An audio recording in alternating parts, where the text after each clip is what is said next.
ಹೆಚ್ಚಾಗಿ ಸಭೆಯ ಮೂಲಕ ದೇವರ ಯೋಜನೆ ನೆರವೇರ್ತದೆ. ಸಭೆಯ ಮೂಲಕ ಮತ್ತೆ ಹೇಳ್ತಿದ್ದೀನಿ, ಮೊದಲನೇದಾಗಿ ನಾವು ಧ್ಯಾನ ಮಾಡಿದ್ವಿ, ವೈಯಕ್ತಿಕ ಜೀವಿತದಲ್ಲಿ ದೇವರ ಯೋಜನೆ ನೆರವೇರ್ತದೆ.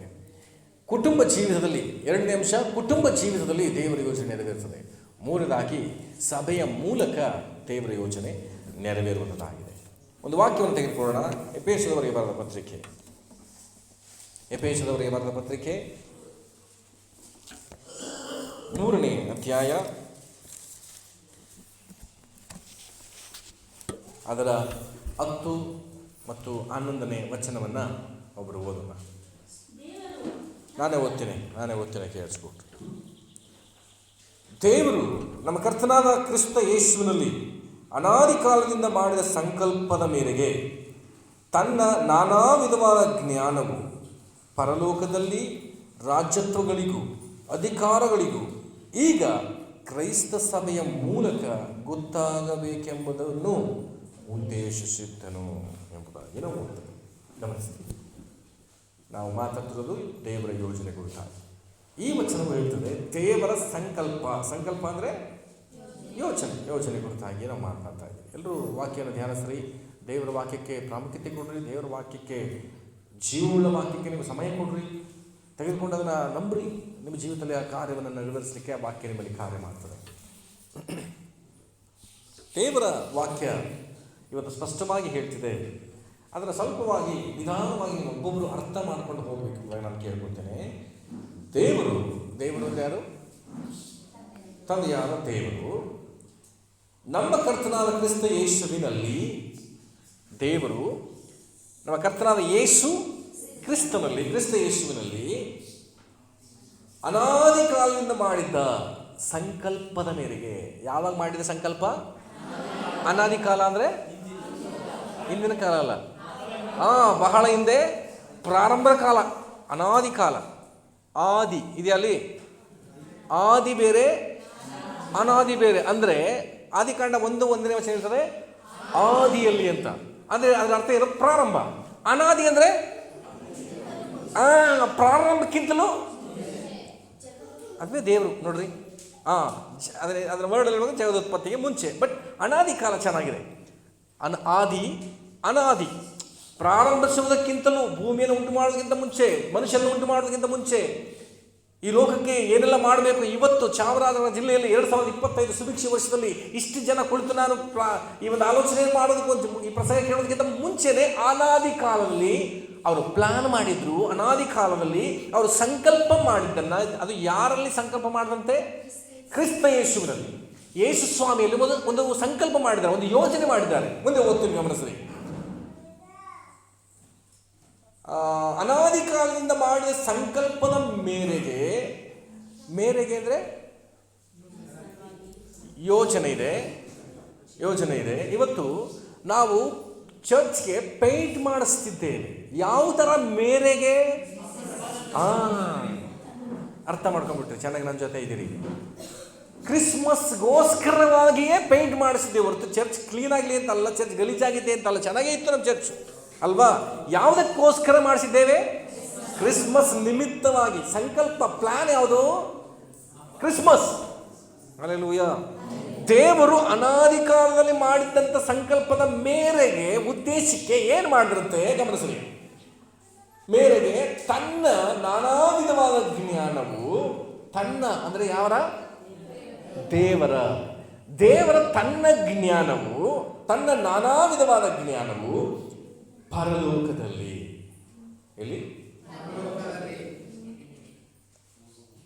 ಎರಡನೇದಾಗಿ ರಾಜ್ಯತ್ವಗಳಿಗೂ ಅಧಿಕಾರಗಳಿಗೂ ಈಗ ಕ್ರೈಸ್ತ ಸಭೆಯ ಮೂಲಕ ಗೊತ್ತಾಗಬೇಕೆಂಬುದನ್ನು, ಕ್ರೈಸ್ತ ಸಭೆಗಳ ಮೂಲಕ. ಇದು ಏನಾಗಿದೆ ಇವತ್ತು? ಇದು ನಾವು ಕೂಡಿ ಬಂದಿರೋ ಸ್ಥಳ ಕ್ರೈಸ್ತ ಸಭೆ. ನೀನು ಏನಾಗಿದ್ದೀಯಾ? 1 ಕೊರಿಂಥ ಎಷ್ಟು ವಚನ ಹೇಳಿ ನೋಡಿ. ನೀನು ಸಭೆ, ನೀನು ಆಲಯ ಅಂತ ಹೇಳ್ತದೆ. 3:16-17 ವಚನ ಹೇಳ್ತದೆ. 1 ಕೊರಿಂಥ 3:16-17 ಹೇಳ್ತದೆ, ದೇವರ ಆಲಯವು ನೀವೇ. ಈ ಕ್ರೈಸ್ತ ಸಭೆಯ ಮೂಲಕ ಉದ್ದೇಶಿಸಿದ್ರಂತೆ. ಎಲ್ಲೆಲ್ಲಿ? ಮೊದಲಾಗಿ ಪರಲೋಕದಲ್ಲಿ. ಎಷ್ಟು ಆಶ್ಚರ್ಯ ಪಡುವಂಥ ಒಂದು ಘಟನೆ ಇದು ಅಂತ ಹೇಳಿದ್ರೆ, ಪರಲೋಕ ಇರೋದು ನನ್ನನ್ನು ಸೇರ್ಸಕ್ಕೆ ಅಂತ ನಾವು ತಿಳ್ಕೊಂಡಿದ್ದೀವಿ. ಆದರೆ ದೇವರ ಸಂಕಲ್ಪ ನೆರವೇರಬೇಕು ಅಂತ ಈಗ ಕ್ರೈಸ್ತ ಸಭೆಯ ಮೂಲಕವಾಗಿ ಎಲ್ಲೆಲ್ಲ ದೇವರ ಜ್ಞಾನ ತೋರಿಸ್ಬೇಕಂತೆ? ಫಸ್ಟ್ ಪರಲೋಕದಲ್ಲಿ. ಇದನ್ನು ಸ್ವಲ್ಪ ಅವ್ರ ಮನೆಗೆ ಹೋದ್ಮೇಲೆ ಅವಲೋಕಿಸಿ ನೋಡ್ರಿ. ಪರಲೋಕದಲ್ಲಿ ದೇವರ ತನ್ನ ನಾನಾ ವಿಧವಾದ ಜ್ಞಾನವು ಗೋಚರವಾಗಬೇಕು ಅಂಥೇಳಿ ಅನಾದಿ ಕಾಲದಲ್ಲಿಯೇ ನಮ್ಮ ಕುರಿತು ಅಥವಾ ಕ್ರೈಸ್ತ ಸಭೆಗಳ ಕುರಿತು ಪ್ಲ್ಯಾನ್ ಮಾಡಿದ್ದು ಏನಕ್ಕೆ, ಯೋಜನೆ ಮಾಡಿದ್ದು ಏನಕ್ಕೆ ಅಂದರೆ ನಿಮ್ಮ ಮೂಲಕ ಪರಲೋಕದಲ್ಲಿ ದೇವರ ಜ್ಞಾನ ಗೊತ್ತಾಗಬೇಕು ಅಂತ. ನಾನು ಈ ರೀತಿ ಆಗಿದ್ದರೆ ನಾನು ಈಗ ಭಾವಿಸ್ತೀನಿ, ದೇವರು ಪರಲೋಕದಲ್ಲಿದ್ದಾರೆ, ಹೌದಾ? ದೇವದ ದೂತರುಗಳು ಪರಲೋಕದಲ್ಲಿದ್ದಾರೆ. ಇವತ್ತು ಲೋಕದಲ್ಲಿ ನಡೆಯುವಂತಹ ಘಟನೆಗಳು ದೇವರು ಗೊತ್ತಾ, ದೇವದೂತರಿಗೆ ಗೊತ್ತಾ? ಹೇಳ್ರಿ, ದೇವದೂತರಿಗೆ ಗೊತ್ತಿಲ್ಲ. ಅವರಿಗೆ ಗೊತ್ತಾಗ್ಬಿಟ್ರೆ ಅವ್ರವ್ರು ಒಂದಾಗ್ಬಿಡ್ತವೆ. ದೇವದೂತರಿಗೆ ಗೊತ್ತಿಲ್ಲ. ಇವತ್ತು ನಡೆಯುವಂಥ ಘಟನೆಗಳನ್ನು ನೋಡಿ ಆಶ್ಚರ್ಯ ಪಡುವಂಥವ್ರು ಯಾರಾಗಿದ್ದರೆ? ದೇವದೂತರು. ಪರಲೋಕದಲ್ಲಿ ಏನೋ ಪ್ರಾರಂಭದಿಂದಲೂ ಅನಾದಿ ಕಾಲದಿಂದಲೂ ಆದಿಯಿಂದಲೂ ದೇವದೂತರು ಇದ್ದಾರೆ, ಹೌದಲ್ವಾ? ಅವ್ರನ್ನೂ ಒಂದು ಸರಿ ಉಂಟು ಮಾಡಿದ್ದಾರೆ, ಬಟ್ ಯಾವಾಗ ಅಂತ ಮೆನ್ಷನ್ ಆಗಿಲ್ಲ. ಆದರೆ ದೇವದೂತರು ಇದ್ದಾರೆ. ದೇವದೂತರು ಮಾಡಿದ ಎಲ್ಲ ವಿಷಯಗಳನ್ನ ನೋಡಿ ಏನಕ್ಕೆ ಮಾಡಿದ್ದಾರೆ ದೇವರು ಇದನ್ನು ಅನ್ನುವಂಥ ಪ್ರಶ್ನೆಯೊಂದಿಗಿದ್ದಾರೆ. ಬಟ್ ಇವತ್ತು ಸಭೆಯ ಮೂಲಕವಾಗಿ ನಡೆಯುವಂಥ ಘಟನೆಗಳನ್ನು ದೇವದೂತರು ನೋಡಿದಾಗ ಪರಲೋಕದಲ್ಲಿ ಅದನ್ನು ನೆರವೇರ್ದಂಗೆ ಆಗುತ್ತಂತೆ. ಆಮೇಲೆ ಇದಕ್ಕೆ ದೇವರು ಇದನ್ನು ಮಾಡಿದ್ದೇನೋ ಒಂದು ಸರಿ ಹಿಂಗೆ ಅನಿಸಿರ್ಬೋದು. ತಂದೆಯ ದೇವರು ಮಾಡುವಂಥ ಕಾರ್ಯಗಳು ದೇವದೂತರಿಗೆ ಈ ರೀತಿ ಅನಿಸಿರ್ಬೋದು. ಏನಂತ? ದೇವರು ತಾನೇ ಮನುಷ್ಯನಾಗಿ ಅವತರಿಸಿ ಮಗನ ಅವತಾರದಲ್ಲಿ ಭೂಮಿಗೆ ಹೋಗ್ತಾ ಇದ್ದಾರಲ್ಲ, ಮನುಷ್ಯರು ಏನೂ ಅಲ್ಲ, ಅವ್ರಿಗಿಂತ ಶ್ರೇಷ್ಠ ಯಾರು? ದೇವದೂತರು. ನಾವೇ ಇಷ್ಟು ಕೋಟ್ಯಾನುಕೋಟಿ ದೇವದೂತರಲ್ಲಿದ್ದೀವಿ. ಸೆರಾಫಿಯರು, ಕೆರೂಬಿಯರು ಎಡಬಿಡದೆ ಏನಂತ ಆರಾಧನೆ ಮಾಡ್ತಿದ್ದೀವಿ? ಪರಿಶುದ್ಧನು ಪರಿಶುದ್ಧನು ಪರಿಶುದ್ಧ ಆರಾಧನೆ ಮಾಡ್ತಾನೆ ಇದ್ದೀವಿ. ಒಬ್ಬ ದೇವದೂತ ಹಾಳಾದ ಸೈತಾನಾದ ಓಕೆ, ಸುಮ್ಮನೆ ಇರೋದು ಬಿಟ್ಬಿಟ್ಟು ದೇವರು ಭೂಮಿಗೆ ಹೋದ್ರು, ಇಳಿದೋದ್ರು, ಎಲ್ಲವನ್ನ ಸೃಷ್ಟಿ ಮಾಡಿದ್ರು. ಕ್ರಮವಿಲ್ಲದೆ ಎಷ್ಟೋ ಗ್ರಹಗಳಾಗಿದೆ. ಈ ಭೂಮಿ ಮೇಲೆ ಯಾಕೆ ಬಂತು ದೇವ್ರಿಗೆ ಇಷ್ಟು ಪ್ರೀತಿ? ದೇವದೂತರು ಮಾತಾಡ್ಕೊಳ್ತಾ ಇರೋದು. ಎಲ್ಲ ಗ್ರಹಗಳು ಇವತ್ತಿಗೂ ಹಂಗೆ ಇದೆ ತಾನೆ?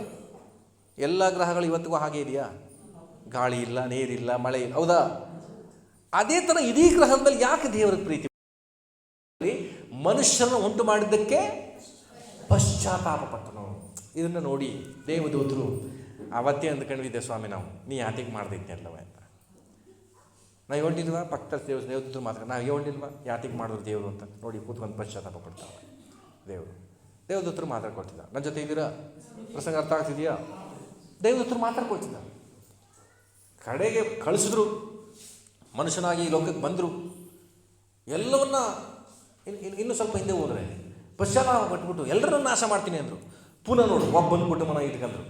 ಯಾರ ಕುಟುಂಬನ? ನೋಹನ ಕುಟುಂಬ ಇಟ್ಕೊಂಡ್ರು. ಬೇರೆ ನೇವಾಗಿದ್ದಾನ?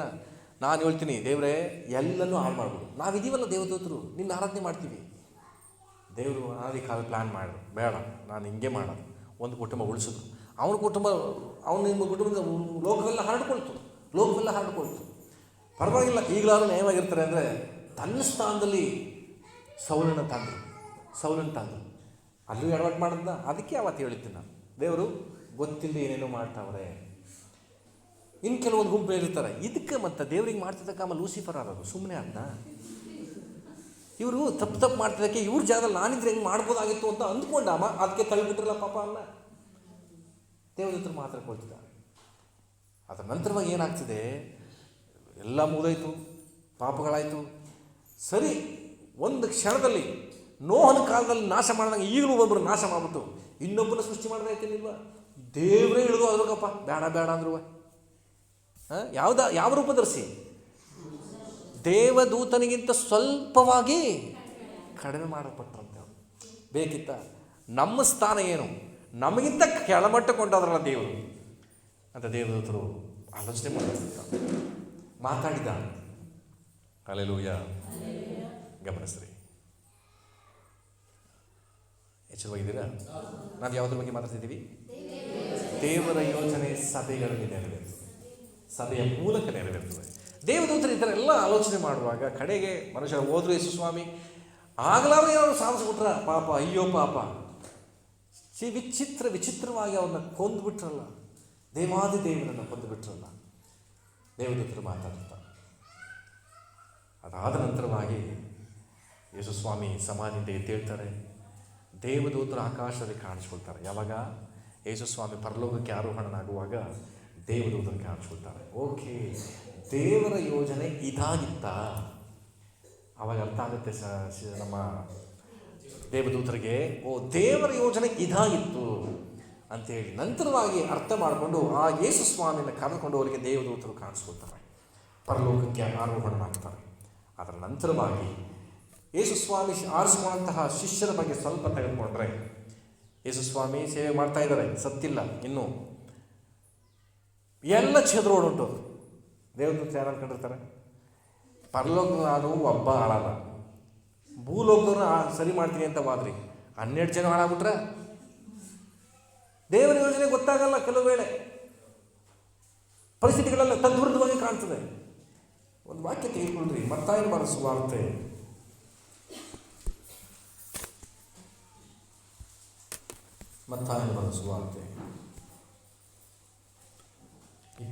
ಅದರ 18ನೇ ಅಧ್ಯಾಯ 16ನೇ ಅಧ್ಯಾಯ 16ನೇ ಅಧ್ಯಾಯ.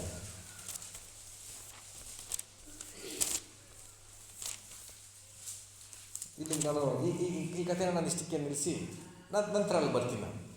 ಇಲ್ಲಿ ಸಭೆಯ ಮೂಲಕ ದೇವರ ಯೋಜನೆ ನೆರವೇರ್ತದೆ. ಮತ್ತೆ ಹೇಳ್ತೀನಿ, 1 ಕೊರಿಂಥ 3:16 ಹೇಳ್ತದೆ, ಸಭೆ ನಾವುಗಳ ಸಭೆ. ಇಲ್ಲೊಬ್ಬ ವ್ಯಕ್ತಿ ಇದ್ದಾನೆ. 16ನೇ ಅಧ್ಯಾಯಕ್ಕೆ ಬರ್ತೀನಿ. 16ನೇ ಅಧ್ಯಾಯ ಅದರ 18ನೇ ವಚನವನ್ನು ನಾನೇ ಓದ್ತೀನಿ, ಕೇಳಿಸ್ಕೊಂಡು. 18ನೇ ಅಧ್ಯಾಯ 18ನೇ ವಚನ, 16ನೇ ಅಧ್ಯಾಯ 18ನೇ ವಚನ. ಮತ್ತು ನಾನು ನಿನಗೆ ಒಂದು ಮಾತನ್ನು ಹೇಳುತ್ತೇನೆ, ಅದೇನೆಂದರೆ, ನೀನು ಪೇತ್ರನು, ಈ ಬಂಡೆಯ ಮೇಲೆ ನನ್ನ ಸಭೆಯನ್ನು ಕಟ್ಟುವೆನು, ಪಾತಾಳ ಲೋಕದ ಬಲವನ್ನು ಸೋಲಿಸಲಾರದು. ಪೇತ್ರನ ಆರಿಸ್ಕೊಂಡ್ಬಿಟ್ರು. ಏನಂತ? ಪೇತ್ರನ ಒರಿಜಿನಲ್ ಹೆಸರೇನು? ಕೇಫ, ಸೀಮೋನ್ ಕೇಫನ್. ಯೋಹಾನ್ ಇಲ್ಲೊಂದು ಮತ್ತೆ ಇಟ್ಕೊಂಡು ಯೋಹಾನ್ ಸುವಾರ್ತೆ 1ನೇ ಅಧ್ಯಾಯ 42ನೇ ವಚನ ಬನ್ರಿ. ಯೋಹಾನ 1:42. ನಾನೇ ಓದ್ತೀನಿ ನೋಡ್ರಿ. 1:42 41ನೇ ವಚನದಿಂದ ಹೋದರೆ 41ರಿಂದ ಓದ್ತೀನಿ. ಇವನು ಮೊದಲು ತನ್ನ ಅಣ್ಣನಾದ ಸೀಮೋನನ್ನು ಕಂಡುಕೊಂಡು ಅವನಿಗೆ, ಮೆಸ್ಸಿಯನು ನನಗೆ ಸಿಕ್ಕಿದನು ಎಂದು ಹೇಳಿ ಅವನನ್ನು ಯೇಸುವಿನ ಬಳಿಗೆ ಕರಕೊಂಡು ಬಂದನು. ಮೆಸ್ಸಿಯನು ಅಂದರೆ ಕ್ರಿಸ್ತನು. ಯೇಸು ಅವನನ್ನು ನೋಡಿ, ನೀನು ಯೋಹಾನನ ಮಗನಾದ ಸೀಮೋನು, ಇನ್ನು ಮೇಲೆ ಕೇಫನೆನಿಸಿಕೊಳ್ಳುವೆ ಅಂದನು. ಕೇಫ ಅಂದರೆ ಪೇತ್ರ. ಫಸ್ಟು ಅವನ ಹೆಸರು ಸೀಮೋನ. ಪೇತ್ರ ಅಂತ ಅಥವಾ ಕೇಫ ಅಥವಾ ಪೇತ್ರ ಅಂತ ಹೆಸರಿಟ್ಟದ್ದು ಯೇಸು ಸ್ವಾಮಿ. ಮತ್ತೆ ವರ್ಷದ 15 ಬಂದು ಇವನಿಗೆ ಹೆಸರಿಟ್ಟು ಏನಂತ? ನಿನ್ನ ಈ ಬಂಡೆಯ ಮೇಲೆ ಅಥವಾ ಈ ವ್ಯಕ್ತಿಯಾಗಿರುವಂಥ ಈ ಕೇಫನೆಂಬ ಮೇಲೆ, ಬಂಡೆಯ ಮೇಲೆ ನನ್ನ ಸಭೆಯನ್ನು ನಾನು ಕಟ್ತೀನಿ ಅಂತ. ಈಗ ದೇವದೂತರು ಕೇಳಿಸ್ಕೊಂಡು, ಓ ಹಾಗಿದ್ರೆ ಇವನ ಮೂಲಕ ಸಭೆ ಕಟ್ಟಲಿಕ್ಕೆ ದೇವ್ರು ಹೋದ್ರು, ಇದಾ ಯೋಜನೆ ಭೂಮಿಗೆ ಇಳಿದೋಗಿದ್ದಕ್ಕೆ ಅಂತ ಯೇಸು ಸ್ವಾಮಿ ಬಗ್ಗೆ ಆಲೋಚನೆ ಮಾಡುವಾಗ ಪೇತ್ರ ಏನು ಮಾಡಿಬಿಡ್ತಾನೆ? ಸುಳ್ಳು ಹೇಳ್ಬಿಡ್ತಾನೆ. ಸ್ವಲ್ಪ ಅದು ಸುಳ್ಳು ಹೇಳೋ ವಿಷಯ ಬೇಡ. 16ನೇ ಅಧ್ಯಾಯದಲ್ಲಿ 13ನೇ ವಚನಕ್ಕೆ ಬಂದ್ರಿ.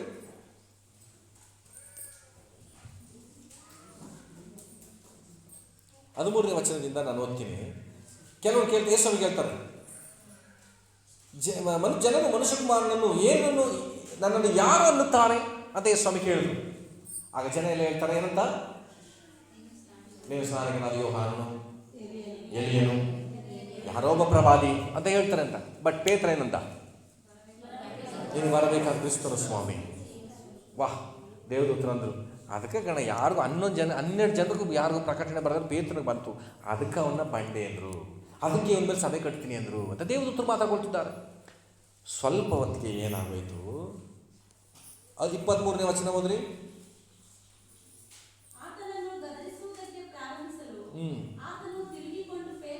ಪೇತ್ರನಿಗೆ, ಸೈತಾನನೇ ನನ್ನ ಮುಂದೆ ನಿಲ್ಲಬೇಡ, ನಡೆ. ಈಗ ದೇವದೂತರು ಏನಂತಂದಿರ್ಬೋದು? ಇಲ್ಲೂ ಎಡವಟ್ಟು ಮಾಡಿದ್ರ ದೇವರು? ಇಲ್ಲೂ ಎಡವಟ್ಟು ಮಾಡಿದ್ರ? ಯೋಜನೆ ಏನು ಸ್ವಾಮಿ, ಏನೇನೋ ಮಾಡ್ತಾ ಇದ್ರಲ್ಲ ಸ್ವಾಮಿ. ಕಡೆಗೆ ಅವನು ಮಾರ್ಕನ ಬರೆಸುವ ವಾರ್ತೆ ಬರುವಾಗ 14:66 ವರ್ಷದಿಂದ ಅವ್ರು ಯೇಸು ಸ್ವಾಮಿನ ನಂಗೆ ಗೊತ್ತೇ ಇಲ್ಲ ಅಂತ ಸುಳ್ಳು ಹೇಳ್ಬಿಡ್ತಾನೆ. ಗೊತ್ತೇ ಇಲ್ಲ ಅಂತ ಸುಳ್ಳು ಹೇಳ್ಬಿಡ್ತಾನೆ. ಆಗಲೂ ದೇವದೂತರು ಇರುತ್ತಾರೆ. ಇಷ್ಟೇ ದೇವ್ರ ಯೋಚನೆ ಎಲ್ಲ. ದೇವ್ರ ಪ್ಲಾನ್ ಎಲ್ಲ ಸರಿ ಇಲ್ಲ, ಅವ್ರಿಗೆ ಗೊತ್ತಿಲ್ಲ. ಅದ್ರ ಸಮಯ ಇಲ್ಲ, ನನಗೆ ಬೇಗ ಹೋಗ್ಬಿಡ್ತೀನಿ. ಅಪೊಸ್ತಲರ ಕೃತ್ಯ 2ನೇ ಅಧ್ಯಾಯಕ್ಕೆ ಬರುವಾಗ ಇದೆಲ್ಲ ನಿಮಗೆಲ್ಲ ಚಿರಪರಿಚಿತವಾದ ಒಂದು ವಚನವೇ. ಅಪೊಸ್ತಲರ ಕೃತ್ಯ 2ನೇ ಅಧ್ಯಾಯಕ್ಕೆ ಬರುವಾಗ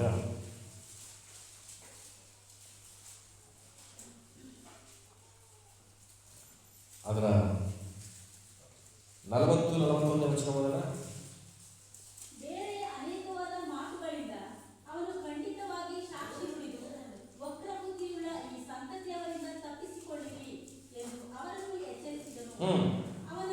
ಅವನ ಮಾತಿಗೆ ಒಪ್ಪಿಕೊಂಡವರು ದೀಕ್ಷಾಸ್ನಾನ ಮಾಡಿಸಿಕೊಂಡರು. ಆ ದಿವಸ ಸುಮಾರು ಎಷ್ಟು ಜನರನ್ನ ಇವನು, ಈ ಸಭೆ ಎಷ್ಟು ಜನರನ್ನ ದೇವರ ಬಳಿಗೆ ನಡೆಸಿದನು.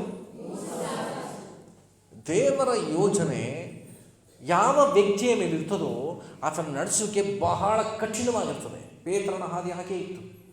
ಸಭೆಯ ಮೂಲಕ ದೇವರ ಯೋಜನೆ ನೆರವೇರಬೇಕು. ಅದು ಪೇತ್ರನಿಗೆ ಹೇಳ್ತಿದ್ದಾರೆ, ಈ ಸಭೆಯ ಮೇಲೆ, ಈ ಬಂಡೆಯ ಮೇಲೆ ನನ್ನ ಸಭೆಯನ್ನು ಕಟ್ಟಿಸ್ತೇನೆ. ಈ ಸಭೆಯನ್ನು ಏನು ಮಾಡೋಕ್ಕಾಗಲ್ಲ, ಪಾತಾಳದ್ವಾರದ ಶಕ್ತಿಗಳು ಕದರಿಸ್ಲಿಕ್ಕಾಗಲ್ಲ, ಸೋರಿಸ್ಲಿಕ್ಕಾಗಲ್ಲ. ಇವತ್ತು ನಿಮ್ಮ ಜೀವಿತದಲ್ಲಿ ನನ್ನ ಸಭೆ, ನಿಮ್ಮನ್ನು ಸಭೆ ಎಂಬುದಾಗಿ ದೇವರು ಆರಿಸ್ಕೊಂಡಿದ್ದಾನೆ. ಅನೇಕ ವಿಧವಾದ ಹೋರಾಟಗಳಿದೆ, ಸಮಸ್ಯೆಗಳಿದೆ, ಚಿಂತೆಗಳು ಬರ್ತದೆ, ಸೋಲುಗಳು ಬರ್ತದೆ. ಪೇತ್ರನಂತೆ ಈಗ ತಾನೇ ಸರಿ ಅಂತ ಅವರು ಯೇಸು ಸ್ವಾಮಿ ಹೇಳ್ತಿದ್ದಾರೆ, ನಡೆ ಸೈತಾನನೇ ಅಂದ್ಬಿಟ್ರು. ಆ ಸನ್ನಿವೇಶವನ್ನು ನನ್ನ ಜೀವಿತದಲ್ಲಿ ಎದುರಾಗ್ತದೆ. ಯಾಕೆ ನನ್ನ ಜೀವಿತ ಇಷ್ಟರ ಮಟ್ಟಿಗೆ ಕೀಳಾಗಿ ನಡೀತಾ ಇದೆ, ನನ್ನ ನೋವಿನಲ್ಲೇ ಹೋಗ್ತಾ ಇದೆ, ಅನೇಕರನ್ನು ನೋಡಿ ಒಳ್ಳೆಯ ರೀತಿ ನೆನೆಸಿಲ್ವಲ್ಲ ಎಂಬುದಾಗಿ ನಿಮ್ಮನ್ನು ನೀವು ನೆನೆಸ್ತಿದ್ರು. ದೇವರ ಆತ್ಮನ ಕಾರ್ಯ ಎನ್ನುತ್ತಾ ಅವರ ಯೋಜನೆ ಒಂದು ಸಭೆಯ ಮೇಲೆ ಇದೆ ಅನ್ನೋದಾಗಿದ್ದರೆ, ಪೇತ್ರನು ಬಿದ್ದಂಥ ಸ್ಥಿತಿಯಲ್ಲಿಯೇ ದೇವರು ಬಿಟ್ಟು ಬಿಡದೆ ದೊಡ್ಡ ಸಾಧನೆಯನ್ನು ಮಾಡುವಂತೆ ದೇವರನ್ನು ಆರಿಸ್ಕೊಂಡಿರ್ತಾರೆ. ಆಮೇಲೆ ದೇವರ ಯೋಜನೆ ನಿಮ್ಮ ಮೇಲೆ ಇದ್ದು ಬಿಟ್ಟರೆ ಅದಕ್ಕೆ ಅಡ್ಡಿಯಾಗಿ ಏನೇ ಬರಲಿ, ಏನೇ ನಡೆಯಲಿ, ಆದರೆ ನನ್ನಿಂದ ಒಂದು ದೃಷ್ಟಿ ಇರಬೇಕು. ಇವತ್ತಿಗಿಂತ ಘಟನೆ ನಡೆದಿದೆ, ನನ್ನ ವಿಷಯದಲ್ಲಿ ದೇವರ ಯೋಜನೆ ನೆರವೇರುತ್ತೆ. ಈ ದಿನದಲ್ಲಿ ಸಹೋದರ ವಿಜಯ್ಗೆ ಆಕ್ಸಿಡೆಂಟ್ ಆಗಿ ಆಸ್ಪತ್ರೆಯಲ್ಲಿದ್ದಾರೆ. ನಾನು ನಂಬ್ತೀನಿ ಅದನ್ನು. ದೇವರ ಯೋಜನೆ ನೆರವೇರೋದಕ್ಕೆ ಈ ಸ್ಟೆಪ್ ಬೇಕಾಗಿತ್ತು. ಕೆಲವು ವೇಳೆ ಯಾರನ್ನ ಎಲ್ಲಿ ಮುರಿತಾರೆ ಅಂತ ದೇವ್ರಿಗೆ ಮಾತ್ರ ಗೊತ್ತು. ನನ್ನನ್ನು SSLC ಮುರಿದ್ಬಿಟ್ರು. ಯಾಕೆ ಹೇಳಿ? ದೇವರ ಯೋಜನೆ ನೆರವೇರಬೇಕಿತ್ತು. ಅವ್ನು ಟ್ಯಾಲೆಂಟ್ ಉಳ್ಳುವಂಥ ವ್ಯಕ್ತಿ, ಎಜುಕೇಷನ್ ಇದೆ, ಇನ್ನೂ ಚೆನ್ನಾಗಿದ್ದರೆ ಎಲ್ಲರೂ ಹೋಗ್ಬಿಡ್ತಾನೆ ಅಂತೆಲ್ಲ ಮುರಿದು ಕೂರಿಸಿದ್ರೆ ನನಗೆ ಗೊತ್ತಿಲ್ಲ. ಕಾರಣ ಅವ್ರು ಸೇವೆಗೆ ಬೇಕು. ಅವ್ರ ಯೋಜನೆ ನನಗೆ ಗೊತ್ತಿಲ್ಲ, ನಿಮಗೆ ಗೊತ್ತಿಲ್ಲ. ಅಟ್ ಪ್ರೆಸೆಂಟ್ ಕಷ್ಟಕರವಾಗಿ ಕಾಣುತ್ತೆ. ನಿಜವಾಗ ಅವ್ನು ನೋಡುವಾಗ ಭಾಳ ದುಃಖಪಟ್ಟೆ ನಾನು ಕೂಡ. ಆದರೆ ದೇವರಾತ್ಮನ ಯೋಜನೆ ಏನಂದರೆ, ನಾವು ಅಟ್ ಪ್ರೆಸೆಂಟ್ ತಿಳ್ಕೊಳ್ಳೋಕ್ಕಾಗಲ್ಲ, ಕಾದಿರಬೇಕು, ಕಾದಿದ್ದು ತಿಳ್ಕೋಬೇಕು. ಬಟ್ ದೇವದೂತರು ಅಂದ್ಕೊಂಡು ಒಂದಲ್ಲ, ಅವ್ರು ಅಂದ್ಕೊಂಡಿಲ್ಲ ಯಾವತ್ತೂ. ಆ ರೀತಿಯಾಗಿ ನಾವು ಆಲೋಚನೆ ಮಾಡಿ ದೇವರ ಕಾರ್ಯಗಳನ್ನು ಸಂದೇಹ ಪಡುವುದಕ್ಕೆ ನಾವು ಹೋಗಬಾರ್ದು. ಹಲ್ಲೆಲೂಯಾ. ಪೇತ್ರನ ವಿಷಯದಲ್ಲಿ ನಾವು ಆಲೋಚನೆ ಮಾಡೋದಾದ್ರೆ ದೊಡ್ಡ ಕಾರ್ಯಗಳನ್ನು ಆತನ ಮೂಲಕ ಮಾಡ್ತಾನೆ. 3ನೇ ಅಧ್ಯಾಯ 2ನೇ ಅಧ್ಯಾಯದಲ್ಲಿ ಆ ಕಾರ್ಯ 3,000 ಜನ ನಡೆಸ್ತಾನೆ. 3ನೇ ಅಧ್ಯಾಯಕ್ಕೆ ಬರುವಾಗ ಒಬ್ಬ ಹುಟ್ಟು ಕುಂಟನನ್ನು ಎತ್ತಿ ನಡೆಯುವಂತೆ ಮಾಡಿಬಿಟ್ಟು ಅವನು ಹೇಳ್ತಿದ್ದಾನೆ, ಯಾವ ಒಬ್ಬ ದಾಸಿ ನೀನು ಯೇಸುವಿನ ಕಡೆಯವನ ಅಂತ ಕೇಳಿದಾಗ ಅವನು ಏನು ಹೇಳ್ದ? ಅವನು ಯಾರನ್ನ ಗೊತ್ತೇ ಇಲ್ಲ ಅಂತ ಶಬ್ದಕ್ಕೆ ಪ್ರಾರಂಭ ಮಾಡಿದ್ರು ಅಂತ ನೋಡ್ತೀವಿ. ಆದರೆ 3ನೇ ಅಧ್ಯಾಯಕ್ಕೆ ಬನ್ನಿರಿ, ಏನು ಹೇಳ್ತಾನೆ? 3ನೇ ಅಧ್ಯಾಯ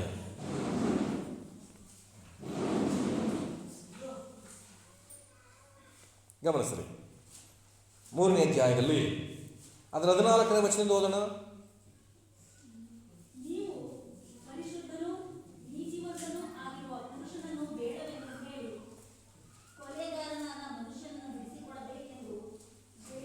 ಬೇಡಿಕೊಂಡು ಜೀವನಾಯಕನನ್ನು ಕೊಲ್ಲಿಸಿದ್ರಿ. ಪೇತ್ರ ಹೇಳ್ತಿದ್ದಾನೆ ಅಧಿಕಾರಿಗಳಿಗೆ, ಯಾರನ್ನ ಕೊಲ್ಲಿಸಿದ್ರಿ? ಜೀವನಾಯಕನನ್ನ. ಯೇಸು ಸ್ವಾಮಿ ಎಂತ ಹೆಸರಿರ್ತಾನೆ ನೋಡ್ರಿ, ಜೀವನಾಯಕ. ಯೇಸು ಸ್ವಾಮಿ ಜೊತೆಗಿದ್ದಾಗ, ಯೇಸು ಸ್ವಾಮಿ ಇನ್ನೂ ಬದುಕಿದ್ದಾಗ ಎಲ್ಲಿ ನನ್ನ ಸಹಿಸ್ಬಿಟ್ರೆ, ಎಲ್ಲಿ ನನ್ನ ಜೀವ ತಾಳಾಕ್ಬಿಟ್ರೆ ಯೇಸು ಸ್ವಾಮಿ ಇಲ್ಲ ಅಂದ, ಯೇಸು ಸ್ವಾಮಿ ಶಿಷ್ಯನಲ್ಲ ಅಂದ. ಆದರೆ ಇವು ಸಮಾಧಿಯಿಂದ ಎದ್ದು ಬಂದ ನಂತರ, ಪರಿಶುದ್ಧಾತ್ಮರು ಎದ್ದು ಬಂದ ನಂತರ ಅವನೇ ಹೇಳ್ತಿದ್ದಾನೆ ಯೇಸು ಸ್ವಾಮಿ ಜೀವನಾಯಕ. ಅಷ್ಟು ಮಾತ್ರ ಅಲ್ಲ, ಎಷ್ಟೊಂದು ವೈರಾಗ್ಯವಾಗಿ ಹೇಳ್ತಾನೆ ನೋಡ್ರಿ. ಜೀವನಾಯಕನನ್ನು ಕೊಲ್ಲಿಸಿದಿರಿ, ಆದರೆ ದೇವರು ಆತನನ್ನು ಸತ್ತವರಳಿಂದ ಎಬ್ಬಿಸಿದನು. ಈ ವಿಷಯದಲ್ಲಿ ನಾವೇ ಸಾಕ್ಷಿ. ಏನು ಸರ್, ಏನು ಒಂದು ವೈರಾಗ್ಯವಾಗಿ ಹೇಳ್ತಿದ್ದಾನೆ ಅಧಿಕಾರಿಗಳ ಮುಂದೆ, ನೀವೇ ಯೇಸು ಸ್ವಾಮಿನ ಕೊಲಿಸಿದ್ದು, ಅದಕ್ಕೆ ನಾನೇ ಸಾಕ್ಷಿ ಅಂತಾನೆ. ಈಗ ಪ್ರಾಣ ಭಯ ಇದೆಯವರಲ್ಲಿ ಇಲ್ಲ. ಇದುವೇ ದೇವರ ಯೋಜನೆ ಒಬ್ಬ ವ್ಯಕ್ತಿಲಿದ್ದರೆ ಪ್ರಾರಂಭದ ಸ್ಥಿತಿ ವ್ಯತ್ಯಾಸವಾಗಿ ಹೋಗ್ತದೆ, ಆದರೆ ಅಂತ್ಯ ನೋಡಿದ್ರೆ ಶ್ರೇಷ್ಠವಾದ ಸಾಧನೆಗಳೊಂದಿಗೆ ನಾನು ನೀವು ನಿಂತ್ಕೊಳ್ಳಿಕ್ಕೆ ಹೋಗ್ತೀವಿ. ದೇವರು ಸಭೆಯ ಮೂಲಕ ತನ್ನ ಯೋಜನೆಯನ್ನು ನೆರವೇರಿಸ್ತಾರೆ. ಇದು ದೇವರ ಸಭೆ, ಈ ಆಲಯ. ಇವತ್ತು ಕ್ರಿಸ್ಮಸ್ ಆಚರಿಸಲಿಕ್ಕಾಗಿ ನಾವು ಹೋಗ್ತಿದ್ದೀವಿ. ಯಾವ ಉದ್ದೇಶಕ್ಕಾಗಿ? ನಮಗೆ ಹಣ ಇದೆ, ಒಂದು ಎಲ್ಲ ಒಟ್ಟಾಗಿ ಸೇರಿ ಒಂದು ಒಳ್ಳೆ ಊಟ ಮಾಡೋಣ, ಇದೆಲ್ಲ ಉದ್ದೇಶ. ಹೇಗಾದರೂ ಈ ಸಭೆ ಮೂಲಕ ಅನ್ಯ ಜನ ದೇವರನ್ನು ಕಂಡುಕೊಳ್ಬೇಕು, ಸತ್ಯ ದೇವರನ್ನು ತಿಳ್ಕೊಳ್ಳೋದಕ್ಕೆ ಒಂದು ಅವಕಾಶವಾಗಬೇಕು. ಒಂದು ಊಟದ ಹೆಸರಿನಲ್ಲಿ, ಒಂದು ಫಂಕ್ಷನ್ನ ಹೆಸರಿನಲ್ಲಿ ಹೇಗಾದರೂ ಸತ್ಯವನ್ನು ತಿಳ್ಕೊಳ್ಳೋದಕ್ಕೆ ಒಂದು ಮಾರ್ಗವಾಗಲಿ ಅನ್ನುವಂಥ ಒಂದು ಗುರಿ ಇಟ್ಕೊಂಡೇ ಸಭೆಗಳು ಈ ಪ್ರಯತ್ನಗಳನ್ನ ಮಾಡ್ತಾ ಇದ್ದಾವೆ. ಸಭೆಯ ಮೂಲಕ ದೇವರು ತನ್ನ ಯೋಜನೆ ನೆರವೇರಿಸ್ತಾರೆ. ಈಗ ಕ್ರೈಸ್ತ ಸಭೆಗಳ ಮೂಲಕ ಅಂತ ಬರ್ಸ್ತಾರೆ ನೋಡ್ರಿ. ಮೊದಲನೇದಾಗಿ ಪರಲೋಕದಲ್ಲಿ ಕೂಡ ನಾನು ಹೇಳ್ತಾ ಬಂದೆ ಪ್ರಾರಂಭದ ಕಥೆಯನ್ನು. ಪರಲೋಕದಲ್ಲಿ ದೇವರ ಜ್ಞಾನ ಗೊತ್ತಾಗಬೇಕಂತೆ. ಈ ಭೂಲೋಕವನ್ನು ಉಂಟು ಮಾಡಿದ್ದಕ್ಕೆ, ಭೂಲೋಕದಲ್ಲಿ ನಡೆದ ಘಟನೆಗಳನ್ನು ದೇವದೂತರು ಅರಿಯದೇ ಇರುವುದರಿಂದ, ಅಲ್ಲಿರುವಂಥ ಅನೇಕ ಭಕ್ತರು ಅರಿಯದೇ ಇರುವುದರಿಂದ ಈಗ ಕ್ರೈಸ್ತ ಸಭೆಗಳ ಮೂಲಕ ಅದು ಗೋಚರವಾಗ್ತಾ ಇದೆ. ಸಭೆಗೆ ಶಿರಸ್ಸ್ಯಾರು? ಕ್ರಿಸ್ತನು. ಸಭೆ ಎಂಬ ದೇಹಕ್ಕೆ ಶಿರಸ್ಸ್ಯಾರು? ಕ್ರಿಸ್ತನು. ಹಲ್ಲೆಲೂಯಾ. ಸ್ತ್ರೀಯರಿಗೆ ಪುರುಷರು, ಅದನ್ನು ಹೇಳಿ ಮುಂದೆ ಹೋಗ್ತೀನಿ. ಪುರುಷರಿಗೆ ಕ್ರಿಸ್ತನು ತಲೆ, ಸಭೆಗೆ ಕ್ರಿಸ್ತನು ತಲೆ. ಈ ಸಭೆಗೆ ಕ್ರಿಸ್ತನು ತಲೆ. ಈ ಸಭೆಯನ್ನು ಹೇಗೆ, ಯಾವ ರೀತಿ ಯೋಜನೆಗೆ ಒಳಪಡಿಸಬೇಕು ಅಂದರೆ ತಲೆಯ ಅಥವಾ ಕ್ರಿಸ್ತನು ಹೇಳುವ ಹಾದಿಯಲ್ಲಿ ನೀವು ನಡೆಯುವುದಾದರೆ ಮಾತ್ರವೇ ದೇವರ ಯೋಜನೆ ನಿಮ್ಮ ಕುಟುಂಬದಲ್ಲಿ, ನಿಮ್ಮ ವೈಯಕ್ತಿಕ ಜೀವಿತದಲ್ಲಿ, ನಿಮ್ಮ ಸಭೆಯ ಮೂಲಕ ಅನೇಕರಿಗೆ ಗೋಚರವಾಗುತ್ತೆ. ಇನ್ನು ಕೆಲವರು ನಾನು ಕೇಳ್ತೀನಿ, ಕೆಲವರು ಎಷ್ಟೋ ವರ್ಷಗಳಿಂದ ರಕ್ಷಣೆ ಹೊಂದಿ ಹಾಗೆ ಇದ್ದಾರೆ. ಅವರ ಮೂಲಕ ಯಾವ ವಿಷಯವೂ ದೇವರ ನಾಮ ಪ್ರಸಿದ್ಧಿಗೆ ಬರ್ತಾನೆ ಇಲ್ಲ. ನಾನು ದೇವರ ಯೋಜನೆ ಕುರಿತಾಗ ನಾನು ಮಾತಾಡಿದ ವೈಯಕ್ತಿಕ ವಿಷಯಗಳಲ್ಲಿ ಕೆಲವರ ಮೇಲೆ ದೇವರ ಯೋಜನೆ ಇತ್ತು, ಆದರೆ ಅವರು ಅದನ್ನು ನೆರವೇರಿಸೋದಕ್ಕೆ ಏನು ಮಾಡಲಿಲ್ಲ, ಬಿಟ್ಕೊಡ್ಲಿಲ್ಲ. ಅವರ ಸ್ಥಾನವನ್ನು ಚೇಂಜ್ ಮಾಡಿಬಿಟ್ರು ದೇವರು. ಆ ರೀತಿಯಲ್ಲಿ ನಾವು ಇರೋದು ಬೇಡ. ಇವತ್ತು ಕೆಲವರು ಇದ್ದೀರಿ, ಎಷ್ಟೋ ವರ್ಷಗಳಿದ್ದೀರಿ ಸಭೆಯಲ್ಲಿ. ದೇವರ ಯೋಜನೆ ನನ್ನ ವಿಷಯದಲ್ಲಿ, ನನ್ನ ಜೀವನದಲ್ಲಿ ನೆರವೇರ್ತಾ ಇದೆಯಾ? ಅದು ಏನಾಗಿದೆ ಎಂಬ ತಬಕದಲ್ಲಿ ದೇವರ ಮುಂದೆ ನಾವು ಬರೋದಂಥ ತಬಕ ತುಂಬ ಜನ ಕಡಿಮೆ ಇದೆ. ಪ್ರತಿಯೊಂದರ ಯೋಚನೆ ಮಾಡೋಣ. ದೇವರ ನಿನ್ನ ಯೋಜನೆ ನನಗೆ ಏನಾಗಿದೆ, ನನ್ನ ಯಾಕೆ ಈ ಹಾದಿ ನಡೆಸ್ತಾ ಇದೆಯಾ, ಯಾಕೆ ಈ ಕೊರತೆಯ ಹಾದಿ, ಯಾಕೆ ಈ ಸಂತೋಷದ ಹಾದಿ, ಯಾಕೆ ಈ ಒಂದು ಕಣ್ಣೀರಿನ ಹಾದಿ, ಈ ಎಲ್ಲದಕ್ಕೂ ನಾವು ಕೇಳಬೇಕು, ದೇವರೇ ನಿನ್ನ ಯೋಜನೆ ಏನು, ನನ್ನ ಯೋಜನೆ ಏನು. ನನ್ನ ವಿಷಯದಲ್ಲಿ ಉಂಟಾದಂಥ ಹೋರಾಟಗಳಲ್ಲಿ ದೇವರು ನಾನು ಯಾಕೆ ಅಂತ ಹೆಚ್ಚು ನನ್ನ ಪ್ರಶ್ನೆ ಕೇಳೋದೇ ಇಲ್ಲ. ನಾನು ಕೇಳೋದೇ ಇದರಿಂದ ನಾನು ಏನು ಕಲಿಬೇಕು ಅಂತ ಅಂದ್ಕೊಂಡಿದ್ದೀರಿ ಸ್ವಾಮಿ, ನಿನ್ನ ಚಿತ್ತ ಏನು. ನನ್ನ ಯೋಜನೆ ಬಗ್ಗೆ ನಾವು ಆಲೋಚನೆ, ನಾನು ಧ್ಯಾನ ಮಾಡಿದ ಮೇಲೆ ಎಲ್ಲವನ್ನ ಯೋಜನೆಯ ಅಡಿಯಲ್ಲಿ ನಾನು ಸೇರಿಸ್ತೀನಿ. ಇದರ ಹಿಂದೆ ನಿನ್ನ ಯೋಜನೆ ಏನಾಗಿದೆ, ಅದು ಏನೇನಾಗಲಿ ಅದೆಲ್ಲವನ್ನು ನಾವು ಆಲೋಚನೆ ಮಾಡಬೇಕು. ಕಾರಣ ಕ್ರೈಸ್ತ ಸಭೆಯ ಮೂಲಕ ದೇವರು ತನ್ನ ಯೋಜನೆ ನೆರವೇರಿಸುವರಾಗಿದ್ದಾರೆ. ಆಮೇಲೆ ಇನ್ನೊಂದು ವಾಕ್ಯವನ್ನು ನಾವು ತೆಗೆದುಕೊಂಡಿದ್ದೆ, ಎಫೆಸದವರಿಗೆ ಬರೆದ ಪತ್ರಿಕೆ